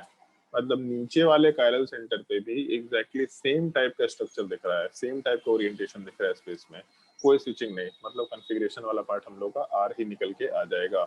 तो हम लोगों का 1 और 4 में एग्जैक्टली सेम कॉन्फ़िगरेशन आ गया। अगर एग्जैक्टली सेम कॉन्फ़िगरेशन आ गया तो फिर हम लोग सेम कॉन्फ़िगरेशन के लिए तो कंपाउंड को आराम से सेम बोल देंगे, मतलब एग्जैक्टली सेम सब कुछ दिख रहा है तो सेम कंपाउंड एक दूसरे के ऊपर फिट बैठ जाएगा, सुपर इम्पोजिबल है। सेम कंपाउंड बोलो या फिर आइडेंटिकल बोलो, ऐसा कंसिडर कर सकते हैं। तो पहले प्लेन ऑफ पेपर में रोटेशन कर लिया और रोटेशन करने के बाद फिर कॉन्फ़िगरेशंस को रिलेट करने की कोशिश किए। तो इस केस में हम लोगों का जो 1 और 4 है ये दोनों एग्जैक्टली सेम कंपाउंड निकल के आ गया। तो यहाँ पे सेम आराम से मेंशन किया जा सकता है। एक मिनट, सेम कंपाउंड। 1 और 5 की बात करते हैं। तो 1 और 5 वाले पार्ट में जैसे एक चीज सोच के देखेंगे, मतलब 1 और 5 वाले पार्ट में होगा क्या होगा? सिमिलर। सिमिलर और सेम तो सेम चीज है ना, सेम सिमिलर या फिर आइडेंटिकल कंपाउंड, ऐसा वर्ड यूज कर रहे हैं हम लोग, कोई भी वर्ड यूज कर लो, कोई दिक्कत नहीं है। फिर 1 और 5 की अगर बात करते हैं तो 1 और 5 में एक चीज देखो यहाँ पे कि सबसे पहले तो वही कि कार्बन वाले पार्ट में हम लोग का CH3 है, ड्यूटेरियम ऊपर दे रखा है जबकि यहाँ हाइड्रोजन दे रखा है और यहाँ क्लोरीन दे रखा है। तो जिस कार्बन पे क्लोरीन, ड्यूटेरियम और CH3 था वो तो यहाँ नीचे है, जबकि 5th नंबर में ऊपर दे रखा। और जिस कार्बन पे CH3, Br और H है वो हम लोग को यहाँ नीचे दे रखा है, CH3, Br और H। तो फिर से वही काम है, ऊपर वाले कंपाउंड का कॉन्फ़िगरेशन को हम लोग को दूसरे कंपाउंड के नीचे वाले से रिलेट करना है। तो प्लेन ऑफ पेपर में रोटेशन करा लिया मॉलिक्यूल का, तो रोटेशन यहाँ पे बगल में ही हम करा देते हैं इस बार, और जज करना भी आसान होगा। जब रोटेशन कराएंगे तो सारा कुछ 180 डिग्री बहुत अपोजिट जाएगा। सिंपल रिफ्लेक्शन मिल रहा है। हाँ, इसका रिफ्लेक्शन तो रिफ्लेक्शन ले आराम से लीजिए। मिल जाएगा, कोई दिक्कत नहीं है, बट चलो ठीक है, हम अभी रोटेशन करा के ही दिखा रहे हैं जैसे तुम लोगों को कॉपी में कैसे स्ट्रक्चर बनाना है। तो इसका जब रोटेशन करा है मॉलिक्यूल का तो ड्यूटेरियम 180 डिग्री नीचे जाएगा, हाइड्रोजन 180 डिग्री ऊपर। बस मॉलिक्यूल का ऐसा फ्लिप करना है, मतलब ये फ्लिप नहीं करना है, प्लेन ऑफ पेपर में ऐसा कॉपी को, जो हम लोग का मान लो ये कॉपी दे रखा है तो इस चीज को ऐसा रोटेट करना है, ऐसा प्लेन ऑफ पेपर में फ्लिपिंग करना है अपने को। तो 180 डिग्री में ड्यूटेरियम नीचे जाएगा, H ऊपर जाएगा, ये H ऊपर कर दिया, ड्यूटेरियम नीचे। ब्रोमीन 180 डिग्री और CH3 राइट साइड में आएगा, तो यहाँ पे ब्रोमीन आ गया, यहाँ वाले पार्ट में CH3 आ गया। क्लोरीन 180 डिग्री और CH3 180 डिग्री, मतलब CH3 राइट साइड में जाएगा और क्लोरीन नीचे लेफ्ट साइड में आएगा। तो अपना जो फ्लिपिंग हुआ प्लेन ऑफ पेपर में उसके हिसाब से हम लोग का ये स्ट्रक्चर निकल के आ गया। अब हम लोग डायरेक्टली देख के भी रिलेट कर सकते कि मिरर इमेज है, बट चलो ठीक है, हम उस पार्टिकुलर पार्ट को हम हटा के चलते हैं कि हम लोग को मिरर इमेज देखना ही नहीं, मतलब ही नहीं है। तो हम लोग का अगर कॉन्फ़िगरेशन रिलेट करना शुरू करें तो इस केस में तो वाटर इमेज होगा ना? क्या वाटर इमेज? वाटर इमेज क्या होता है? सर अच्छा। मिरर को अगर आप नीचे रख दीजिएगा ना फिगर को तो उसी को वाटर इमेज कहते हैं। अच्छा, मिरर को अगर हम नीचे रख दे, मतलब ये मॉलिक्यूल है, नीचे मिरर रख दे तो ऐसा मिरर में ऐसा बोला? अच्छा हाँ, वाटर अच्छा अच्छा, ये बोल रहे हैं क्या तुम लोग? अच्छा समझ गए। ये यहाँ पे अगर हम यहाँ अगर हम लोग मिरर रख दे तो यस सर। ठीक है। मतलब देखो इस तरह के क्वेश्चंस को सॉल्व करने के लिए 200 ट्रिक्स हैं, मतलब 10 तो नहीं है खैर, बट फिर भी मतलब एक तो है कि कॉन्फ़िगरेशन निकाला वहां से रिलेट कर लिया, दूसरा मिरर इमेज देख के रिलेट कर लिया। बट जिनका इमेजिनेशन अच्छा नहीं है, जिनको मिरर इमेज वगैरह सब देखना नहीं आता, होता है बहुत सारे लोगों को इमेजिनेशन में दिक्कत होता है, मतलब जब कॉलेज में जाओ तो पता चलता है वहाँ पे एक इंजीनियरिंग ड्राइंग करके सब्जेक्ट होता है, उसमें किसी भी ऑब्जेक्ट का फ्रंट व्यू क्या होगा, टॉप व्यू क्या होगा, साइड व्यू क्या होगा, ये सब इमेजिन करना होता है और उसको 2D में लिखना होता है। मतलब मान लो कि जैसे एक ऐसा है, ये हम लोग का ये घर टाइप का एक स्ट्रक्चर है, मान लो ऐसा, यहाँ पे खिड़की दे रखा है और ऊपर ऐसा एक छत टाइप का दे रखा है। अब बोला है कि इसका फ्रंट व्यू तो क्या यहाँ होगा। पे 1 घंटे में एक क्वेश्चन बनाना पड़ता है। कहाँ पे? हाँ इसमें ना, नहीं 1 घंटे में एक क्वेश्चन नहीं बनाना होता है, इतना भी धीरे टाइम नहीं होता है, थोड़ा जल्दी हाँ करना होता सर। है। मतलब 15-20 मिनट में या फिर आधे घंटे में एक क्वेश्चन बनाना होता है, इस टाइप से होता है, बट कभी कभी फास्ट भी होता है। अब इसी घर का टॉप व्यू क्या होगा ये देखना है, इसी घर का फ्रंट व्यू क्या होगा, तो फ्रंट व्यू तो खैर दे रखा है, बट इसका साइड व्यू क्या होगा। तो उसमें कुछ कुछ चीजें होती है, मतलब जैसे ऐसा दिखेगा कि यहाँ पे जो घर है उसमें पीछे ऐसा दे रखा और यहाँ पे भी खिड़की दे रखा है, इस टाइप का। तो इन सब चीजों को देख के इमेजिन करना होता है। किसी लोगों को पता ही नहीं चलता कि इसमें करना क्या है, तो ऊपर से देखने में कैसा दिखेगा, लोग इमेजिन नहीं कर पाते हैं। तो हम उस इमेजिनेशन को साइड रख के चल रहे हैं। अगर तुम लोग का इमेजिनेशन अच्छा है तो क्वेश्चन सॉल्व करना बहुत आसान हो जाएगा, नहीं अच्छा है तो जो तरीका बता रहे उस चीज का थोड़ा ध्यान रखने का है। खैर, जैसे हम लोग मॉलिक्यूल को प्लेन ऑफ पेपर में रोटेट किए 180 डिग्री, तो जब रोटेट किए तो हम लोग का एच ऊपर गया, यहाँ पे भी एच ऊपर दे रखा है। फिर उसके अलावा CH3 और ब्रोमीन अपने जगह पे नहीं है। तो जब CH3 और ब्रोमीन अपने जगह पे नहीं है तो दो ग्रुप अपने जगह पे नहीं है, मतलब एक स्विच। अगर एक स्विच है तो कॉन्फ़िगरेशन अगर यहाँ R माने थे तो यहाँ पे S कॉन्फ़िगरेशन होगा। दूसरा CH3Cl और ड्यूटेरियम, क्लोरीन वाला पार्ट अपने जगह पे नहीं है, CH3 अपने जगह पे नहीं है, बट ड्यूटेरियम अपने जगह पे है। तो एक ग्रुप अपने जगह पे है, दो ग्रुप नहीं है, मतलब एक स्विच। तो R कॉन्फ़िगरेशन माने थे, मतलब S कॉन्फ़िगरेशन होगा। तो हम लोगों का आर आर के सामने SS कॉन्फ़िगरेशन है, तो सुपर इम्पोजिबल नहीं है बट मिरर इमेज कंप्लीटली है। तो non super imposable mirror image, मतलब एनैंटियोमर आराम से बोलते हुए काम कर सकता है। इसलिए हम कॉन्फ़िगरेशन मानने बोल रहे हैं, क्योंकि इस तरह की, इस वजह से बोला ना कि अगर ग्रुप का पोजीशन इधर उधर चेंज हो गया तो गलती नहीं होगा, पहला चीज। दूसरा, एक और जैसे क्वेश्चन नंबर 1 और 6 की बात करते हैं, इसमें तुमको बहुत बड़ा डिफरेंस दिखाई देगा। ऊपर वाले कार्बन पे CH3 H और Br है, यहाँ ऊपर वाले कार्बन पे CH3 Br और ड्यूटेरियम है। तो CH3 के साथ ब्रोमीन तो है, बट उसके साथ हाइड्रोजन होना चाहिए था, लेकिन यहाँ तो हाइड्रोजन है ही नहीं, यहाँ ड्यूटेरियम दे रखा है। और नीचे वाले पार्ट में यहाँ CH3 क्लोरीन और ड्यूटेरियम है, यहाँ पे क्लोरीन और CH3 तो है लेकिन ड्यूटेरियम की जगह हाइड्रोजन है।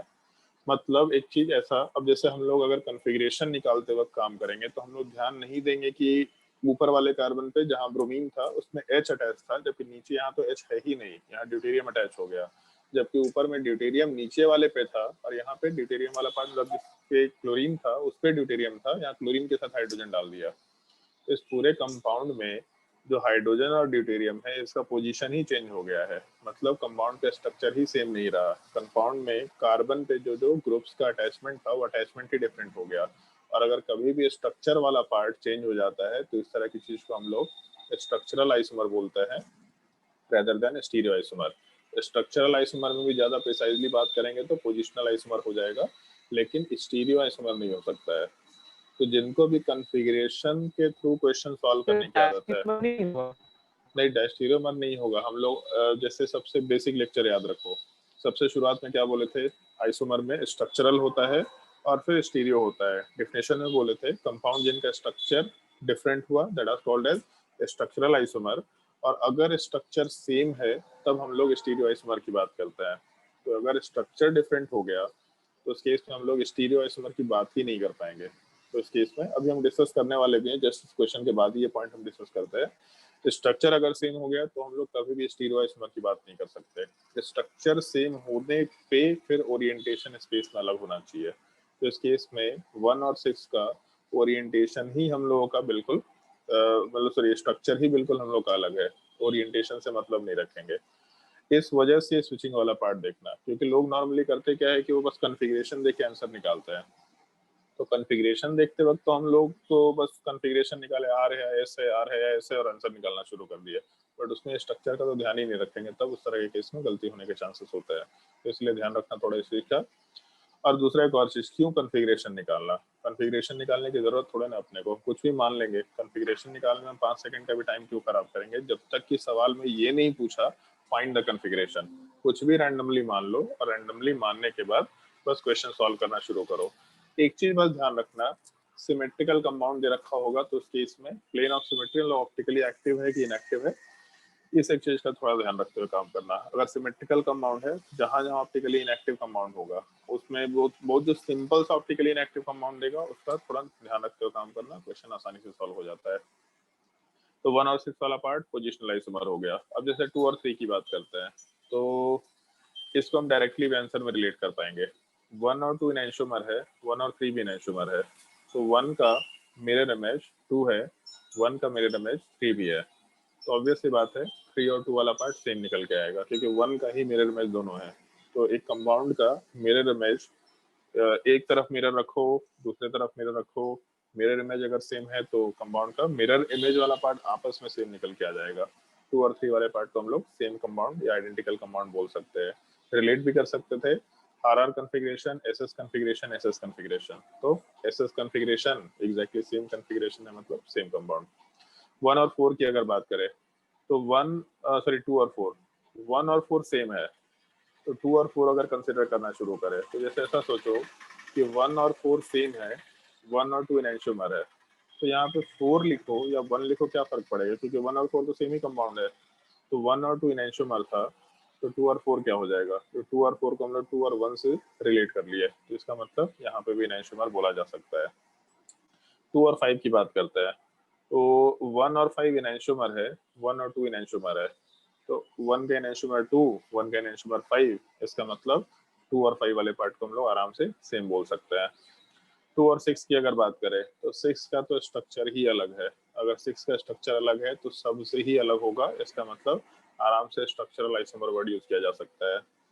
3 और 4 की बात करते हैं तो जैसे 1 और 2 को अगर रिलेट किए थे तो इनएंशियोमर था, 2 और 3 को रिलेट किए सेम था, तो 2 बोलो या 3 बोलो दोनों कंपाउंड तो सेम ही है, तो जो रिलेशन 2 का निकल के आया था हर जगह सेम रिलेशन 3 का भी निकल के आएगा, मतलब 3 और 4 वाला पार्ट इनएंशियोमर होगा, 3 और 5 वाला पार्ट सेम होगा, 3 और 6 वाले पार्ट को हम लोग आराम से स्ट्रक्चरल आइसोमर बोलते हुए काम कर सकते हैं।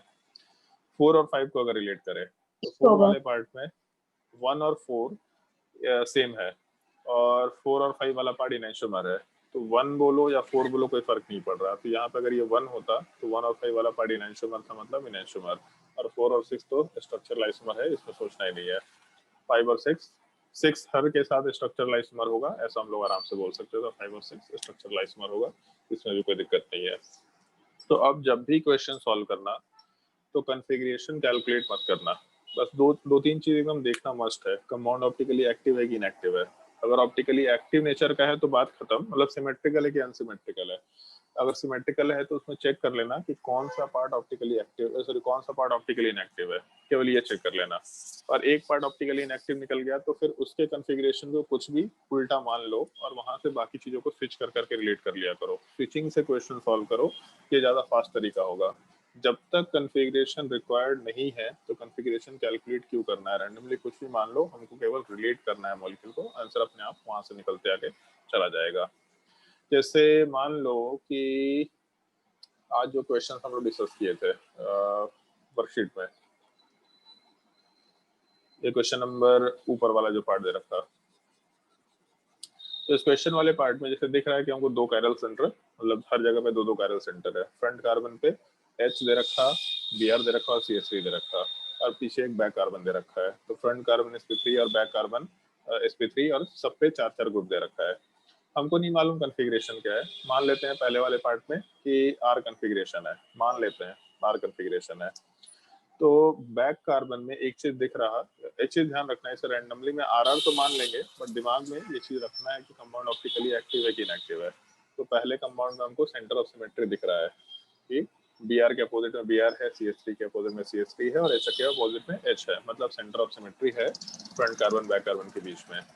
और अगर कभी भी सेंटर ऑफ सिमेट्री होता है तो हम लोग हमेशा मिरर इमेज कंसिडर करते हैं, मतलब फ्रंट कार्बन का कॉन्फ़िगरेशन अगर आर है और उसका मिरर इमेज या सिमेट्रिकली अपोजिट पार्ट पीछे वाला पार्ट है तो उसका कॉन्फ़िगरेशन अपोजिट मतलब ऐसे ही होगा। तो अगर मानना भी है रैंडम कॉन्फ़िगरेशन तो थोड़ा सोच समझ के मानना, तो पहले का आर मान लिया तो दूसरे का एस होगा ही होगा, ऐसा हम लोग बोल के चल सकते हैं। अगर पहले का एस मानते तो दूसरे का आर मानना ही पड़ेगा, मानना है कुछ भी मान लो लेकिन एटलीस्ट रिलेटेबल होना चाहिए ऑप्टिकली इनएक्टिव कंपाउंड में। तो एस आर कॉन्फ़िगरेशन ऐसे रिलेट कर लिया। दूसरे वाले पार्ट को जब कंसिडर करेंगे तो इस केस में हम लोग का CH3 सेम जगह पे है, H सेम जगह पे है, Br सेम जगह पे है। तो इसका मतलब जो कॉन्फ़िगरेशन पहले वाले में दिख रहा है एग्जैक्टली सेम कॉन्फ़िगरेशन दूसरे वाले में फ्रंट कार्बन का होगा। बैक कार्बन को अगर कंसिडर करें तो बैक कार्बन में हम लोगों का H वाला पार्ट अपने जगह पे नहीं है, दूसरा ब्रोमीन वाला पार्ट अपने जगह पे नहीं है, CH3 वाला पार्ट अपने जगह पे है। तो इसका मतलब 3 में से हम लोगों का एक ग्रुप जगह पे, 2 ग्रुप जगह पे नहीं है। अगर 2 ग्रुप अपने जगह पे नहीं है मतलब एक स्विच किया करता है। तो अगर हम लोग यहाँ आर कॉन्फ़िगरेशन माने थे और बैक कार्बन पे एक स्विच दिख रहा है, इसका मतलब कॉन्फ़िगरेशन चेंज हो जाएगा एस। तो एक तो ऑप्टिकली एक्टिव कंपाउंड हो गया क्योंकि एस के सामने एस कॉन्फ़िगरेशन आ गया, और स्विचिंग की वजह से हम लोग का एस एस ये कॉन्फ़िगरेशन आ भी गया। तो एस आर एस एस क्या निकल के आएगा, तो आराम से हम लोग डैश ट्यूमर कंसिडर कर सकते हैं। तो 1 और 2 वाला पार्ट डैश ट्यूमर हो जाएगा। तो उसके बाद हम लोग 1 और 3 की बात करते हैं। तो फ्रंट कार्बन पे CH3 दे रखा है, H दे रखा है और Br दे रखा है। तो यहाँ वाले पार्ट में Br, H और CH3 वाला पार्ट दे रखा है। तो इस केस में हम लोगों का H अपने जगह पे है बट CH3 और Br वाला पार्ट अपने जगह पे नहीं है। इसका मतलब एक स्विच है तो फ्रंट कार्बन पे कॉन्फ़िगरेशन चेंज होके R हो गया। बैक कार्बन वाले पार्ट को अगर कंसिडर करेंगे तो ब्रोमीन अपने जगह पे नहीं है, CH3 अपने जगह पे नहीं है बट H वाला पार्ट अपने जगह पे है। इसका मतलब फिर से 2 ग्रुप अपने जगह पे नहीं है तो कॉन्फ़िगरेशन चेंज हो गया। तो इस केस में एस आर के सामने आर एस कॉन्फ़िगरेशन आ गया। लेकिन क्योंकि पहला कंपाउंड ऑप्टिकली इनएक्टिव था और दूसरे कंपाउंड में भी जस्ट अपोजिट कॉन्फ़िगरेशन आ रहा है तो ऑप्टिकली इनएक्टिव कंपाउंड ही निकल के आ गया, और 2 ऑप्टिकली इनएक्टिव कंपाउंड है तो सिमेट्रिकल तो होगा ही होगा। तो इस कॉन्फ़िगरेशन वाले पार्ट में सीधा सोच लेना है, पहला ऑप्टिकली इनएक्टिव कंपाउंड था उसका मिरर इमेज दिख रहा है। एक्चुअली में मिरर इमेज होगा नहीं, सिमेट्रिकल कंपाउंड है तो उसको हम लोग ऐसा फ्लिप करके जब रिलेट करेंगे तो R S configuration S R में कन्वर्ट हो जाएगा और मॉलिक्यूल एक दूसरे के ऊपर आराम से ओवरलैप कर जाएगा, मतलब सेम कंपाउंड कंसिडर किया जा सकता है। तो आर एस बोलो या सिमेट्रिकल कंपाउंड में एस आर बोलो कोई फर्क नहीं पड़ रहा, लेफ्ट से राइट बोलो या राइट से लेफ्ट बोलो, क्योंकि सेम कंपाउंड है तो इधर से देखिए उधर से देखिए सब कुछ सेम है। तो R S S are symmetrical compound में सेम है, बट क्योंकि कॉन्फ़िगरेशन निकालते वक्त अगर हमको दिखा कि पहला वाला सिमेट्रिकल कंपाउंड था एस आर कॉन्फ़िगरेशन और दूसरे वाले में आर एस आया तो आर का तो मिरर इमेज एस होता है, इसका मतलब कंपाउंड ऑप्टिकली इनएक्टिव तो है, ये हमको मालूम है। अगर ऑप्टिकली इनएक्टिव है मतलब सिमेट्रिकल होगा ही होगा, तो बिना सोचे समझे फिर हम आराम से फ्लिपिंग करते हुए काम कर सकते हैं।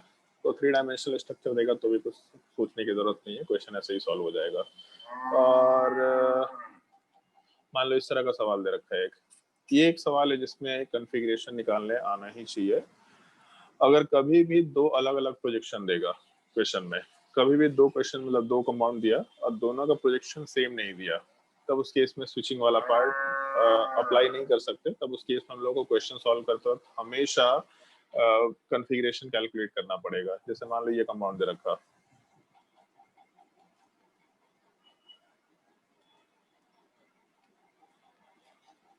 मान लो ये कंपाउंड दे रखा और दूसरा ये कंपाउंड दे रखा,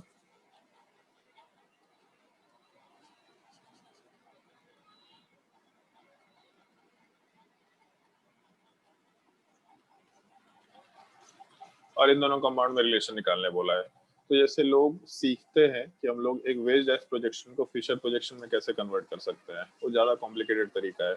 वो एक तो अपने सिलेबस में नहीं है पहला चीज़, और दूसरा वो सीखना कोई सिग्निफिकेंस का नहीं है। उसका तरीका ये होता है कि जैसे मान लो कि हम लोग एक तो करेक्ट फिशर प्रोजेक्शन हम लास्ट में डिस्कस भी करेंगे जब डीएल नोमेनक्लेचर वाला पार्ट बताएंगे तो उस चीज में डिस्कशन करेंगे कि पहले तो हम लोगों को मॉलिक्यूल को उसमें लाना होता है, एक्लिप्स फॉर्म में लाना होता है। एक्लिप्स फॉर्म में लाने का मतलब ये नॉर्मल प्लेन के सामने नॉर्मल प्लेन ऐसा, इस सेकंड पार्ट को रोटेट करा के नॉर्मल लाइन को एक दूसरे के सामने लाओ।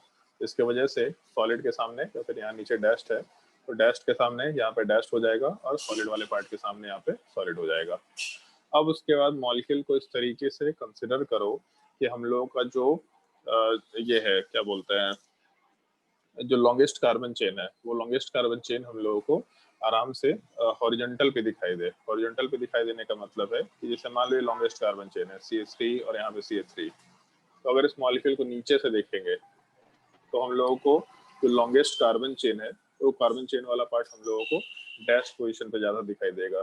2 ग्रुप तो ऐसा सिंपल दिख गया, मतलब ये पॉइंट की बात कर रहे हैं, कार्बन 1 और कार्बन 2, केवल इन दोनों पॉइंट्स की बात कर रहे हैं। ये दोनों पॉइंट्स तो हम लोगों को बिल्कुल नॉर्मल लाइन पे दिखेगा, लेकिन इसके ऊपर जो CH3 है और यहाँ ऊपर जो CH3 जा रहा है, क्योंकि हम लोग नीचे से देख रहे हैं तो ये बॉन्ड के रिस्पेक्ट में वो CH3 दूर ज्यादा दिखाई देगा। मतलब ऐसा एक सरफेस है, एक CH3 ऊपर और एक CH3 नीचे, तो अभी ऐसा दे रखा, CH3 यहाँ लेफ्ट साइड में दे रखा, ऐसा ले लेते हैं, मान लो ये ग्रुप दे रखा, ये चीज, ये 2 CH3 वाला पार्ट है। इसको अगर नीचे से देखेंगे तो नीचे से देखने का मतलब है कि हम ऐसा कुछ देख रहे हैं बेसिकली, तो तुम्हारे सामने से देखेंगे ये कुछ दिखाई देगा, तो दोनों CH3 डैश्ड पोजीशन पे जाता हुआ दिखाई देगा। अगर दोनों CH3 डैश्ड पे जा रहा है तो बाकी बचा हुआ ग्रुप प्लेन में बाहर की तरफ आना शुरू कर देगा। इस केस में यहाँ के रिस्पेक्ट में एक CH3 वाला पार्ट डैश्ड पे, नीचे वाला CH3 भी डैश्ड पे, तो उसके वजह से बाकी दोनों ग्रुप जो है वो हम लोग को प्लेन में बाहर की तरफ आता दिखाई देगा। ये तरीका होता है कि हम लोग एक वेज डैश प्रोजेक्शन को फिशर प्रोजेक्शन में कन्वर्ट कर लेते हैं। ये तरीका नॉर्मली लोग यूज किया करते हैं, टीचर्स लोग भी बताया करते हैं, बट ये वही टीचर्स बताते हैं प्रेफरेबली जिनको स्विचिंग का आइडिया नहीं होता है कि स्विचिंग करके आंसर निकाल सकते हैं। तो इसीलिए, और सबसे बड़ा चीज क्या है, जैसे मान लो कि हम लोग के पास ये पॉइंट है कि H वाला पार्ट सॉलिड पे है, अब इसका कॉन्फ़िगरेशन कैसे निकाले, तो इस तरह के केस में हमको मालूम है कि स्विचिंग कर सकते हैं, तो स्विचिंग करके हम लोग आराम से एग्जैक्टली कॉन्फ़िगरेशन निकाल के बात कर सकते हैं। कॉन्फ़िगरेशन तो लास्टली निकालना ही पड़ेगा अपने को, उसमें कोई दिक्कत नहीं, बट स्विचिंग करके निकाल सकते हैं। तो यहाँ पे कॉन्फ़िगरेशन निकालो, दूसरे कंपाउंड में कॉन्फ़िगरेशन निकालो और रिलेट करके बताओ कि दोनों का रिलेशन क्या होना चाहिए, एनेंटियोमर डायस्टीरियोमर सेम कंपाउंड क्या निकल के आ सकता है, ट्राई करके देखो।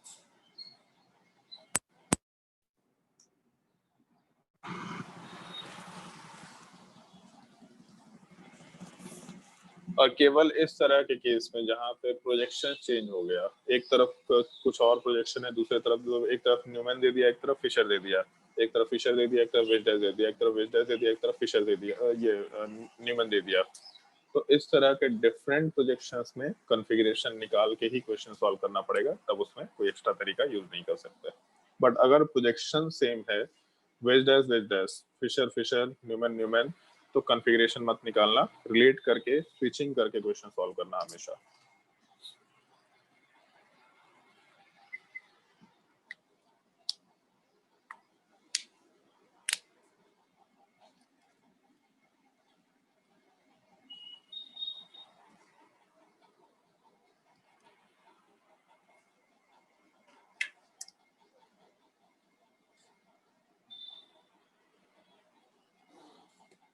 इनेंशियोमर, आदित्य आयरन के हिसाब से इनेंशियोमर आ रहा है। ऊपर वाले कंपाउंड को अगर कंसिडर करें तो हाईएस्ट प्रायोरिटी ब्रोमीन का होना चाहिए, फिर उसके बाद सेकंड प्रायोरिटी नीचे वाले ग्रुप का हो जाएगा, थर्ड प्रायोरिटी CH3 का हो जाएगा, तो 1 2 3 एस कॉन्फ़िगरेशन होना चाहिए, मतलब R हो जाएगा, क्योंकि hydrogen lowest priority group horizontal पे है। नीचे वाले केस में OH फर्स्ट प्रायोरिटी, ऊपर वाला group second priority, CH3 third priority, 1 2 3 R configuration होना चाहिए और R निकल के आएगा भी। तो इस केस में R के सामने R कॉन्फ़िगरेशन। जब दूसरे वाले कंपाउंड को कंसिडर करेंगे तो ब्रोमीन फर्स्ट प्रायोरिटी, ये पूरा का पूरा group second priority, CH3 third priority और हाइड्रोजन वाला पार्ट डैश्ड पे है, तो डैश्ड पे अगर हाइड्रोजन है तो जैसा हम लोग कैलकुलेशन करेंगे वैसा ही आंसर आएगा। तो 1 से 2 होते हुए 3, मतलब 1 से 2 होते हुए 3 जा रहे हैं तो एंटी क्लॉकवाइज एरो, मतलब एस कॉन्फ़िगरेशन आ रहा है। और अगर राइट साइड वाले पार्ट में जाए तो पहले लोएस्ट प्रायोरिटी ग्रुप को डैश्ड पे लेके जाना पड़ेगा, तभी आप कैलकुलेट कर सकते हैं। तो इस केस में H को अगर हम लोग को डैश पे लेके जाना है तो एक स्विच यहाँ पे किया तो इधर OH जाएगा, यहाँ H जाएगा, लेकिन हम लोग एक स्विच कभी भी कर नहीं सकते क्योंकि एक स्विच करने से कॉन्फ़िगरेशन इन्वर्ट हो जाता है। तो दूसरा स्विच जैसे ही करेंगे तो यहाँ पे CH3 हो गया और उसके अलावा यहाँ वाले पार्ट पे OH चला गया। अब अगर कैलकुलेशन करेंगे तो OH सबसे हाईएस्ट प्रायोरिटी, ये सेकंड प्रायोरिटी और CH3 थर्ड प्रायोरिटी। 1 से 2 होते हुए 3 की तरफ जा रहे हैं, क्लॉकवाइज एरो मतलब R कॉन्फ़िगरेशन। यहाँ पे R कॉन्फ़िगरेशन, इनेंशियोमर तो नहीं आ रहा, आंसर तो डैश पहले ही हमारा। गलत कॉन्फ़िगरेशन आ गया, तो नीचे वाला R की जगह S मान लिया, तो ऐसे ही ऊपर वाला R तो नीचे ऐसे ही होगा। अच्छा, ऐसे कैसे मान लिया? हम बोले कि नहीं माना कर ऐसे, जब अलग अलग प्रोजेक्शन है तो मानना नहीं है। तो आंसर अपना डैश हीरोमर निकल के आना चाहिए। बहुत ज्यादा टाइम टेकिंग चीज नहीं है, तो आराम से सॉल्व कर सकते हैं, ऐसा कोई मुश्किल चीज नहीं है। कॉन्फ़िगरेशन निकालने से यूज होगा तो बहुत इजी चीज है। और दूसरा क्योंकि ये सब मतलब एक बहुत जनरल टाइप का सवाल है, हर जगह यूज आएगा। हम लोग के आइसोमेरिज्म में या फिर आगे रिएक्शन मैकेनिज्म में तो बहुत यूज टू हो जाएंगे इस चीज को लेकर के, तो कोई दिक्कत नहीं है।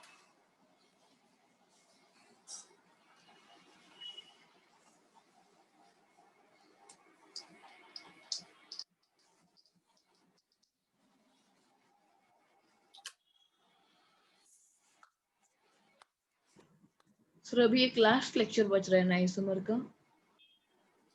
लास्ट लेक्चर का भी और बाकी है। डीएल नोमेनक्लेचर होगा एक लेक्चर, और स्टीरियो आइसोमर्स के काउंटिंग वाले में हम लोग का एक लेक्चर लगेगा कम से कम। एक लेक्चर तो स्टीरियो आइसोमर्स के काउंटिंग में जाएगा ही जाएगा, हो सकता है थोड़ा ज़्यादा भी जाए। और एक मतलब दो लेक्चर नहीं 3 लेक्चर लगेगा। एक एंगल ऑफ रोटेशन वाला पार्ट, एक डीएल नोमेनक्लेचर, अमाइन इन्वर्जन, और उसके अलावा फिर हम लोगों का एक स्टीरियो आइसोमर्स का कैलकुलेशन। 2 से 2.5 लेक्चर ऑलमोस्ट लगेगा। क्या?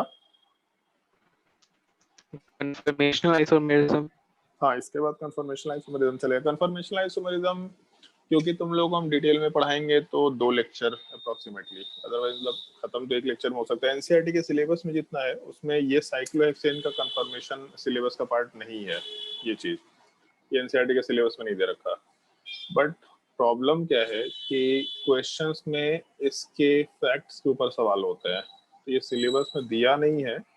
मतलब कभी भी सवाल इसके कंफर्मेशनल आइसोमेरिज्म पे नहीं पूछेगा, बट उसका एप्लीकेशन क्वेश्चन में हर जगह दे रखा है। तो इसलिए इस चीज को डिटेल में हम लोग को सीखना चाहिए होता है।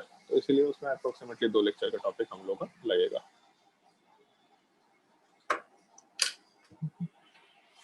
तो यहाँ तक के पार्ट में अगर किसी को कोई डाउट है तो बताओ, और अगर डाउट नहीं है यानी तो अप्रॉक्स 4.5 लेक्चर। अप्रोक्स 4.5 लेक्चर बोल सकता है। यहाँ तक के पार्ट में अगर किसी को कोई डाउट है तो बताओ, और अगर डाउट नहीं है तो फिर नेक्स्ट क्लास में शुरू करेंगे। कुछ होमवर्क देंगे आज जो तुम लोग को ट्राई करना है।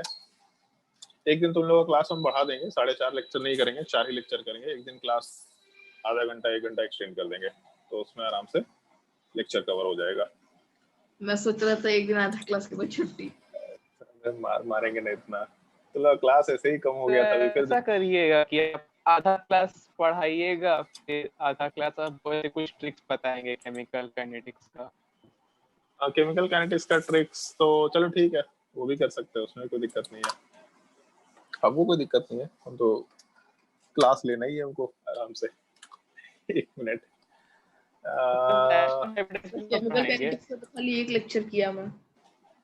केमिकल काइनेटिक्स पढ़ो, केमिकल काइनेटिक्स पढ़ लेना चाहिए था तुम लोगों को। 1 लेक्चर किया मैं, नालायक आदमी।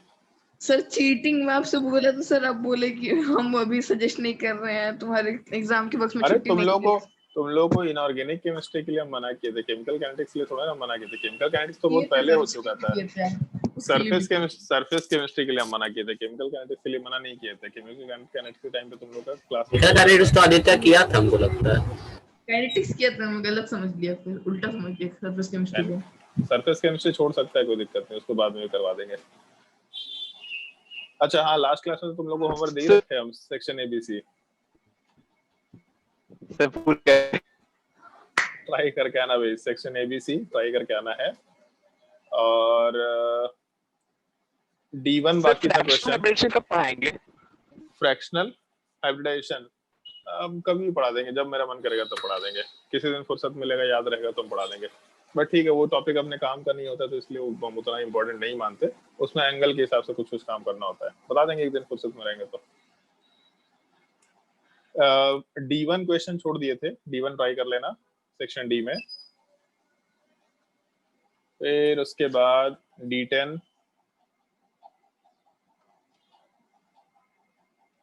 D10 के बाद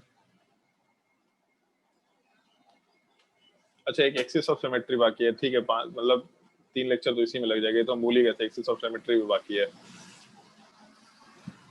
7:30 नहीं 7:30 नहीं, 1 लेक्चर नहीं लगेगा। एक्सिस ऑफ सिमेट्री बहुत छोटा सा पार्ट है, वो उसी आधे लेक्चर में कवर हो जाएगा। 6 लेक्चर में काम हो जाएगा। Question number F1, F2, F3, F4, F5। अच्छा इसमें मीजो कंपाउंड दे रखा नहीं, अभी छोड़ देना। F5, F6,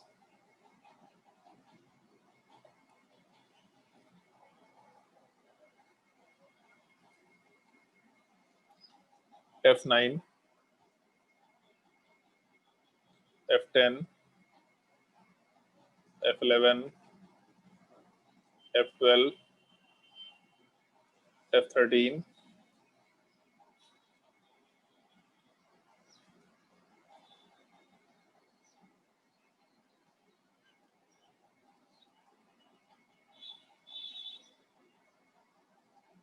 H1,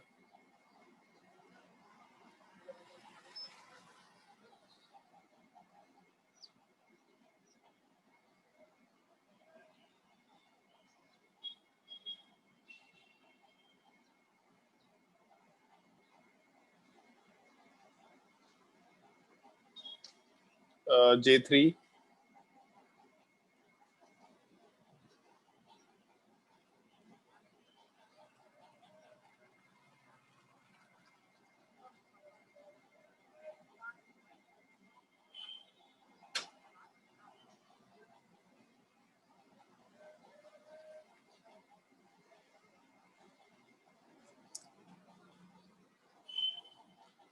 K7,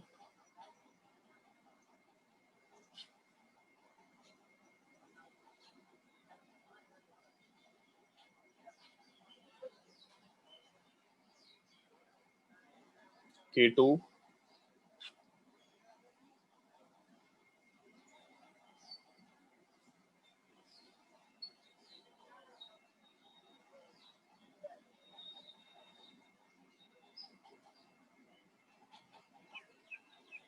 L6,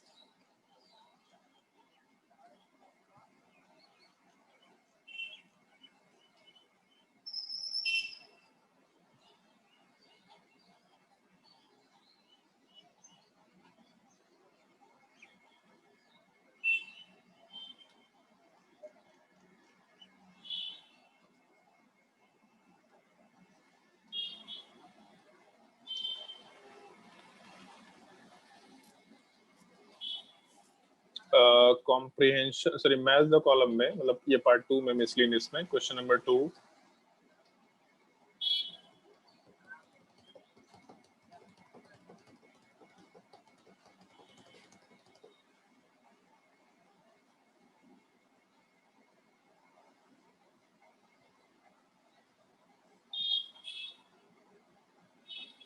comprehension,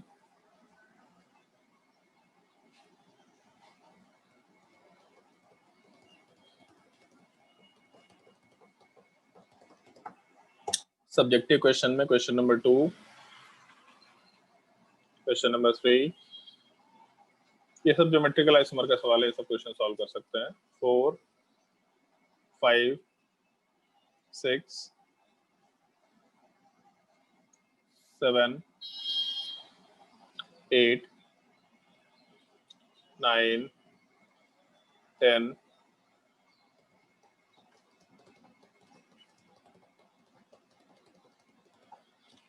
11, 12,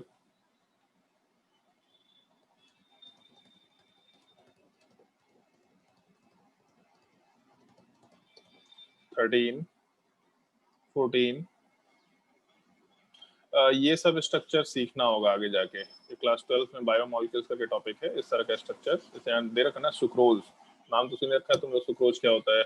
तो सुक्रोज में जैसे एक चीज, ये जो ऊपर का पार्ट है, ये ऊपर का पार्ट, एक चीज सुना होगा शायद 10th क्लास में ही दे रखा है। सुक्रोज को जब हम लोग वाटर के साथ रिएक्ट कराते हैं तो फ्रुक्टोज और ग्लूकोज बनता है। तो इसमें ये जो ऊपर वाला पार्ट है ये ग्लूकोज का स्ट्रक्चर देता है और जो नीचे वाला पार्ट है फ्रुक्टोज का स्ट्रक्चर देता है। इस तरह के प्रोजेक्शन को हम लोग हावर्थ प्रोजेक्शन बोलते हैं। ये पार्ट केवल हम लोग बायोमॉलिक्यूल्स में ही कंसिडर करते हैं, हावर्थ प्रोजेक्शन वाला पार्ट। इस तरह का ओरिएंटेशन मालूम होना चाहिए, सीखना पड़ेगा, याद रखना पड़ेगा इस तरह का ओरिएंटेशन। ग्लूकोज ऊपर अलग होता है, ग्लूकोज ऊपर वाला आएगा सर। ग्लूकोज ऊपर वाला स्ट्रक्चर देता है। हाँ, ये वाले पार्ट से ग्लूकोज मिल जाएगा हम लोगों को। सर कार्बन कहाँ से मिलता है? क्या कार्बन, ऑक्सीजन, कार्बन है ना यहाँ पे, ये कार्बन है, ये कार्बन है, ये कार्बन है। हम लोग तो सुक्रोज को केवल डिसोसिएट करा रहे हैं। ऑक्सीजन मिल जाता है। क्या है ऑक्सीजन? ऑक्सीजन सिर्फ बीच का ऑक्सीजन किसके पास जाएगा? ये अच्छा, ये ऑक्सीजन एक्चुअल में जैसे जब हाइड्रोलिसिस होता है तो हाइड्रोलिसिस में बीच वाला ऑक्सीजन जो है वो दोनों की तरफ जाता है, वो केवल नीचे और ऊपर नहीं। एक्चुअली बीच वाला ऑक्सीजन तो किसी एक ही की तरफ जाएगा, लेकिन होता क्या है कि ऐसा समझ लो, जैसे हम लोग जब नोमेनक्लेचर में एनहाइड्राइड का नोमेनक्लेचर करते थे तो ऑक्सीजन पे हाइड्रोजन ऐड करके बॉन्ड को ब्रेक करके दूसरे पे OH ऐड करते थे, तो एक ऑक्सीजन ऊपर भी जाता है, एक ऑक्सीजन नीचे भी जाता है। वो डिसोसिएशन हम लोग पढ़ेंगे, वो डिटेल में पढ़ेंगे, बट इस तरह का प्रोजेक्शन आगे काम आएगा, याद रखना पड़ेगा स्ट्रक्चर्स। इसमें जैसे दे रखा है ना D प्लस सुक्रोज, तो ये सर कैपिटल तो D है यहाँ पे। दूसरा आप लोग OH ऐड किए तो फिर वो ऑक्सीजन तो वाटर सप्लाई करेगा, तो फिर से ये ऑक्सीजन किसके पास जाएगा? इसके लिए रिएक्शन मैकेनिज्म के लिए वेट करना पड़ेगा। जैसे कुछ सर्टेन टाइप के रिएक्शंस हैं, SN1 SN2 E1 E2 type का, तो उसके थ्रू डिसाइड कर सकते हैं कि ऊपर वाले कार्बन पे रिएक्शन होगा कि नीचे वाले कार्बन पे रिएक्शन होगा। जिस कार्बन पे रिएक्शन होगा उधर के बॉन्ड को ब्रेक करके हटा देंगे। अगर ऊपर वाले कार्बन पे रिएक्शन होगा तो ऊपर वाले बॉन्ड को ब्रेक करके हटाएंगे, नीचे वाले कार्बन पे रिएक्शन होगा तो नीचे वाले बॉन्ड को ब्रेक करके हटाएंगे। एक और भी तरीका होता है, यहाँ से H+ वाला पार्ट जो है, ये H+ वाला पार्ट हटा, नेगेटिव चार्ज बनेगा कंजुगेट बेस, फिर कंजुगेट बेस वाला पार्ट इलेक्ट्रॉन भेज के यहाँ से बॉन्ड को ब्रेक कर देगा। इस तरह का चीज होता है। तो मैकेनिज्म के हिसाब से डिसाइड होगा कि कौन से पार्ट के साथ ऑक्सीजन जाएगा। वो तब होगा जैसे ऑक्सीजन 18 डाल दिया यहाँ पे, अब ऑक्सीजन 18 किसके साथ जाएगा, ऊपर वाले पार्ट में कि नीचे वाले पार्ट में। तो गिवन कंडीशन के हिसाब से हम लोग रिएक्शन को डिसाइड कर पाएंगे। अभी उस चीज को नहीं बोल सकते, थोड़ा वेट कर लो पेशेंटली। क्वेश्चन नंबर 14 के बाद क्वेश्चन नंबर 15।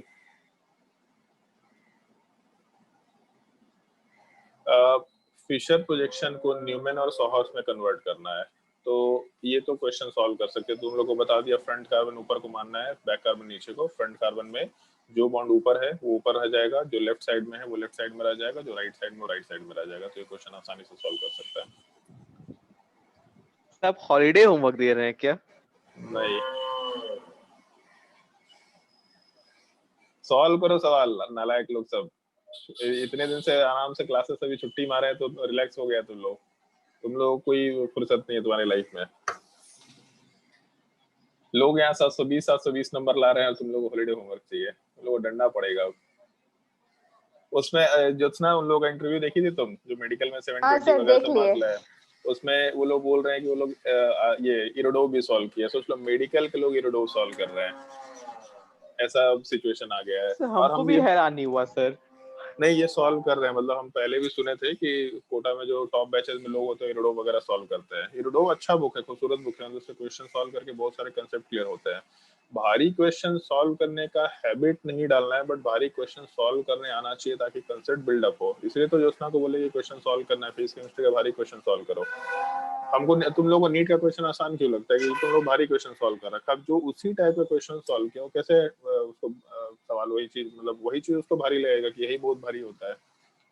तो इसीलिए इरोडो सॉल्व करना चाहिए, एनी हाउ सॉल्व करना चाहिए। इरोडो वैसी वर्मा से बुक सॉल्व कर सकते हैं, कोई दिक्कत नहीं है। टॉपर्स लोग सॉल्व कर रहे हैं, हमेशा से हम सुनते आ रहे हैं। हम देखे नहीं कभी, मेडिकल वाले से कभी इंटरेक्ट नहीं किया हम, तो इसलिए हमको लगता था कि शायद हम कैसे बोल रहे, बट हम सुन रहे थे। और अब पिछले 2-3 साल से तो इंटरव्यू में हम देख भी रहे हैं, तो इसलिए सॉल्व करना ही चाहिए मेरे हिसाब से।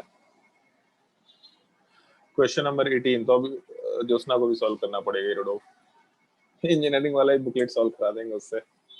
क्वेश्चन नंबर 18 के बाद क्वेश्चन नंबर, रिवीजन के टाइम पे मेडिकल वाले बुकलेट्स को सॉल्व करना आराम से, कोई दिक्कत नहीं है। क्वेश्चंस में स्पीड चाहिए उस टाइम पे, बट बाकी क्वेश्चंस आसानी से सॉल्व कर सकते हैं। Question number 18, question number 19, question number 19 के बाद क्वेश्चन नंबर 24, क्वेश्चन नंबर 20। सिर्फ डाइपोल मोमेंट में हम लोग को एक क्वांटिटेटिव एस्पेक्ट पढ़ाए थे, उसका वो है सिलेबस में? डाइपोल मोमेंट में क्वांटिटेटिव एस्पेक्ट परसेंटेज यानी कैरेक्टर कि Yes, सारे के सारे आइसोमर्स का ये एडिशन, तो वही परसेंटेज आयनिक कैरेक्टर। नहीं सिलेबस में तो नहीं है, लेकिन उससे क्वेश्चंस वगैरह डाल दिए जाते हैं हर जगह। मतलब आज तक प्रीवियस ईयर में नहीं देखे हैं, बट बुकलेट्स वगैरह में या फिर बुक्स वगैरह में डाले जाते हैं। एनसीईआरटी में वो टर्म नहीं दे रखा है। फिर शायद 30 इयर्स पहले आया था एक क्वेश्चन। हाँ, इस वजह से डाला गया है, बट एनसीईआरटी में क्योंकि नहीं है तो हम उसको सिलेबस का पार्ट नहीं मानते हैं। बट फिर भी क्योंकि क्वेश्चंस वगैरह तो अभी रिसेंट सिलेबस में देखे तो उसमें लिखा हुआ है ब्रैकेट में क्वालिटेटिव एस्पेक्ट ओनली।